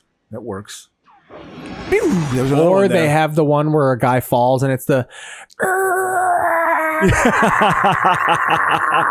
Oh no! Exactly. The fact that they had, I feel like the 90s really mastered the upping the death of the bad guy. This was definitely the beginning of that, where the bad guy gets killed in a ridiculous fashion. Don't that was worry. a theme. That was a theme in Con Air, a movie 11 years later. It was still a theme. Like, how is the bad guy going to get killed in an absurd way? Don't worry. Any damage we cause will get paid for by the LAPD, which will get taken out by our budget, and the taxpayers of Los Angeles will have to pay this down. So just let it rip. Yeah, exactly. You know, so but that was definitely a theme in this. You know, this was definitely that era of. I mean, the bad guy always had to die kind of in a dramatic way. The bad guy riding the dirt bike was a big fucking thing in this movie. Yeah. It's also this. What is this? Mad Max? They had a weird genre thing going on. It didn't quite work. The motorcycle, the motocross motorcycle is like. Is this supposed to be like the Wild Bunch? Remember that movie with Brando when they take over that town in California? Pedro caught one. He got winged. Yep. Ooh, that's a big fucking. Yeah, he's done. He got exploded open. Yeah. I love how Sylvester Stallone literally blew a GMC truck apart with one shot. But this Mexican guy gets hit with the same gun, and it's just like a little hole in his jeans. Yeah, I know. Yeah, exactly. This is like I had a car blow up with a shotgun, which is really only accurate to about 20 or 30 This is like feet. where me and Larry stayed at Joshua Tree. Yeah. They're obviously like in like some place that now has like $1.5 million homes being Let's sold. go to absolutely. You know? I mean, that's an where it's at. Airbnb right now. Yeah. But this was like probably 20 miles outside You could say about this LA. is where Sly Stallone killed a bunch of Slovenian terrorists in Cobra. Yeah, that'd be like a selling It's an point extra for it. $500 a night. Yeah, well, these are just random. There's really no backstory as to why they are the way they are. They're just killing because they're evil. Sly Stallone turned Bridget Nielsen onto cocaine for the first time in that barn over there. This has got history to this place. Yeah, exactly. Now, this is like where they filmed like Big Lebowski, where they have to do the transfer of money, but it's actually like a laundry. This is kind of like they're out in like a town, like they're whites. Oh, here we go. Yeah, this is fucking Simi Valley where they had the OJ trial. Yeah, exactly. Or no, where they wanted to have the OJ trial. There we go. That was always a good scene too. Just no shortage of ammo. So he goes to this place. He pulled out 4 grenades and cleaned 1 gun, and now he's got this fucking arsenal. Yeah, 2,000 rounds of ammunition. You know? Has he made a women driving joke yet? Keep going. She just flies through the windshield. I remember this being like in the preview. This was all like in the preview. These scenes. This is the sizzle. Yeah, absolutely. You know, him like shooting an Uzi. Yeah. I mean, that's all you need. I feel like in the 80s, you could have just had Sly shooting an Uzi. Yeah. Any title pop up. Yep. $100 million. Well, again, but this was, I mean, obviously Rambo influenced this. Like his Rambo image and facade had totally taken over. Because the original Rambo was actually had kind of a plot, kind of like Rocky. Rocky, I think, and Rambo have a similar arc, you know? Because then in the third one, he basically defeats the Soviet Union with help from Al-Qaeda, you know, in Afghanistan. You know what I mean? It's like he's taking on certain issues. His ego got bizarre, but he was definitely tapping into, hey, people want to see me shoot an Uzi. This is the Rambo part of the movie. This is the hardcore action part of it, obviously, you know? Running around a goddamn orange grove. Yeah. There's probably migrant workers just like, what's going on? Exactly. Hey, Pepe, you got in my shot there. Cut. Listen, you said that. Hey, Cesar Chavez, Can you fire this guy and send him back to Mexico? Exactly. He just got in my shot. What do you think? This is a Schwarzenegger set? It's hilarious. I don't let none of that fly. Jesus Christ. I'm a black man with a... Oh, yeah, of course. It ends in the... Yes. It ends in the foundry. Well, Which, by the way, why are they near the foundry? Was that ever established? Well, why is there a factory in this little fucking in this dirt town? Yeah, I mean, it's kind of... This town probably have a You little can fit more... the whole town inside of this fucking factory. Yeah. All of a sudden, they just... I guess it was adjacent to it? Well, I and mean, you seriously. know goddamn well they're filming in Los Angeles. Yeah, they just went, this is Long Beach This somewhere. scene has taken place in 7 different locations. Yeah, absolutely. Yeah, absolutely. I feel like Long Beach is a big area where they shoot films at. I know, like Star Trek, when J.J. Abrams, the reboot of Star Trek, they did a lot in Long Beach. That lady's got the haircut and sweater just like she's walking around like, my husband was supposed to be home at 6. Is he at the bar? I'm here for Jim. Yeah, this is when you watch this. Is this where you've been going every Sunday? Like your movie sensibility, Keith, I'm curious. What? Because does this, like, for me, is this like watching a movie from 1969, like, or 1968? No, this is 80s. Just because of what that time looked like to me, and like this to me screams 1980s. Yeah, exactly. Yeah, because this, I mean, now it's more aged than it did. As a kid, I would be like, oh, this movie's a few years old. Yeah. But now it's clearly like this is decades ago. Yeah, absolutely. Like it's obscene what they let people walk around looking like back then. Yeah. With the poofiness of the hair and just shoulder pads and all the clothes. Yeah. Out there looking like Aaron Rodgers. It was the beginning of like, I truly believe this too, and this is the... He's been sweaty the whole movie, by the way. Well, he's just waiting to fucking take down Cobra. He's waiting to take him down, you know? But no, it is, it was the beginning of like, the kind of your own brand and sort of like, again, the individual sort of taking over was the 80s. That was the beginning of that whole sort of thing. It's very Reagan related, you know? You're going to have your own individual thing you do. And like, it's sort of, I feel like these movies have that sort of feeling to them, you know? That lady has seemed out of place the whole fucking movie. Yeah, she's poorly cast. She's not scary at all. Aside from the fact that she sounds like Lex Luger. And they didn't really establish why she's a bitch other than she just turns you in, which I guess maybe is reason enough, but that's not good enough. Give her more depth. Well, she's got the hairdo. It's the hairdo. Yeah. She's that crazy hairdresser that works Is that a young John Turturro right there? No, I don't think so. Well, it's all poofed out now. Well, she's been involved in some She looks physical like activity. David Bowie in the Labyrinth. This is a turn around. This is Bonnie Tyler, and I Need a Hero. I'm gonna shoot you with my shotgun, man. Total eclipse of the Heart hair. That was there was a Oh, she looks like the guitarist of Heart for sure. Yeah. There was a caliber of lesbian that had hair like that, like in 1986. We called them barracudas. There was a caliber of lesbian that had that type of hair.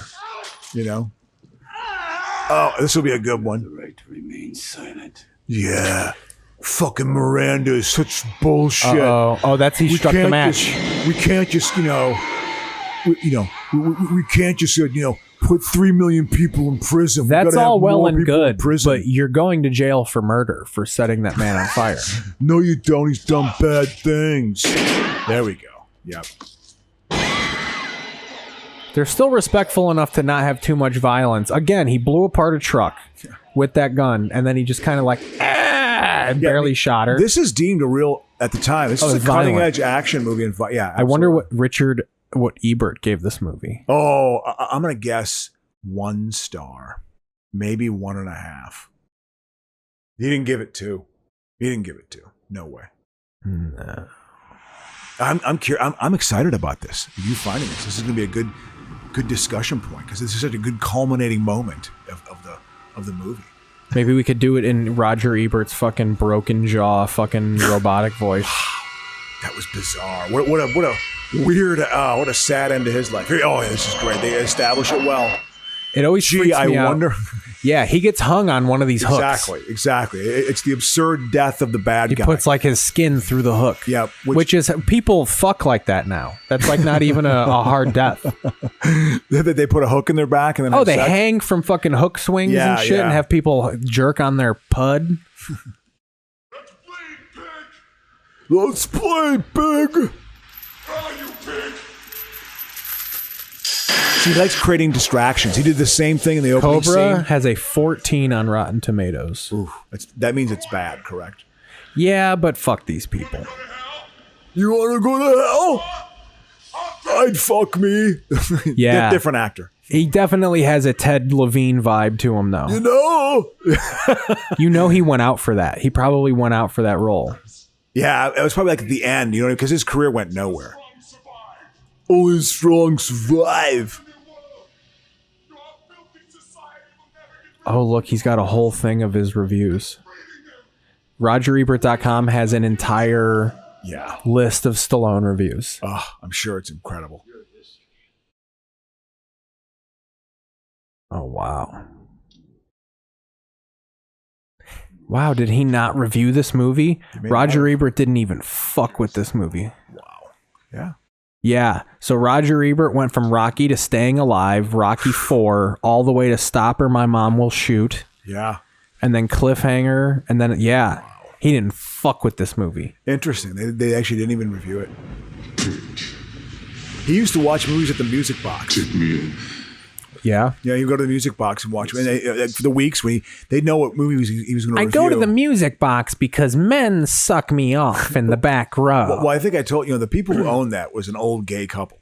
Well, he wasn't gay. He also, because people don't was a like. rumor about it. People don't like that I'm in interracial relationships. So I go in the back and I finger black hookers at the Black Box Theater. At the Music Box. They also had a lot of good foreign films. Oh, this is a moment of tension.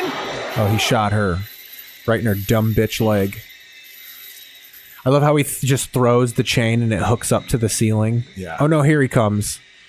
They've set it up to it's definitely. Can you see the foreshadowing of Oh, here? and it's got the last level to a video game vibe to it. I want to know. There could have been a Cobra Nintendo game based on this scene. Oh, absolutely. Absolutely. Little pixelated Stallone jumping around. There still should be. Still should be. They should still have one. Why not? At this point, you're all into that retro thing. But no. By the way, this foundry there's not a single worker yet. It seems to be a functioning foundry. Like a coke steel is being through poured, their battle. They've you know? kickstarted 40 years worth of fucking economic decline in this fucking. This Pittsburgh? battle has made billions of dollars for this economy. The factories, all it took is a death battle to get the. We don't know why the factory shut down. One day the factory just shut down, and it's not. We wondered why, and it's because we weren't beating ourselves to death inside of it. Who'd have thought that turned on industry? What a bizarre. This has to have some sort of violence is the industry like subtext to it. Yeah, I remember violence creates fucking life, man. Well, you see, this was always a classic moment. The weapon being right by your nose, and it's all your power. Or it to even stop starts the weapon pressing from into your skin a little bit. Yeah. I mean, maybe it drips on you. Oh, God. Again, stuff people do when they're banging now. Everything that happens in this movie is stuff do consensually between two adults now. We don't. Why are we battling? We could be doing this privately as adults. Yeah. Don't hide your feelings for me, Cobra. I want to be the Venus to your fly trap. Oh, man. Yeah, Here comes set the it up hook. well, yeah, there you go. Oh, yeah. I've been waiting for this moment to express my true She feelings. thinks I'm in towards love another with man. her. She thinks we're going to be in love and we're going to cover it up. But I really love you, David Letterman. I tell you what, we did a good job on Cobra. I think this has been one of our high points of like being able to analyze it, break it down, make a few jokes. You know, it worked well. Yeah. Now we're playing This an is upbeat song. fucking Bruce Is it gonna Springsteen. be Is this Springsteen? No, it's not. It's John Cafferty and the Beaver Brown Band. No, that would be a Eddie and the Cruisers reference for those of you who are What if listening. they showed their entire trip back? What if we're going back and the thing in the song? Gonna play the piano like it's Jake Island. It's so bad. John Herzfeld. Yeah. Well, that was the episode, guys. That was good. We Cobra'd. I tell you, I think we did a pretty good job. I was getting a little bit because I got the hunger pains going. Well, yeah. But I thought we focused pretty well, which is good. Well, right. We'll see you next week, guys. Yep, absolutely. It was a good one. Times. That's been it for Cobra. Let's do the real ending here. Yes. Let's fucking zip out this fucking 80s music. Absolutely, man. So yeah. Wow. Any closing statements? Man, I've never seen Cobra. I don't know what. I was authentically entertained at how weird it was. So that was the first time you've seen it? I had never seen it. I'd seen bits and pieces, like 3 minutes there, 5 minutes there. I saw enough of it to get what was going on. It's like, what a bizarre idea. 80s movies are so cliche then because you were guessing parts. Like I was like, oh, he's just like remembering Cobra. Like it's kickstarting his memories, but you were just like predicting. Yeah. Like, wow, this is so... yeah. Well... I like it. Yeah, follow us on all the social medias, guys. Keith Pazel, Adam Crocious. He's Insecure Comic on Twitter. Yep. We'll see you next week. I had a good tweet this week. It's like people in the...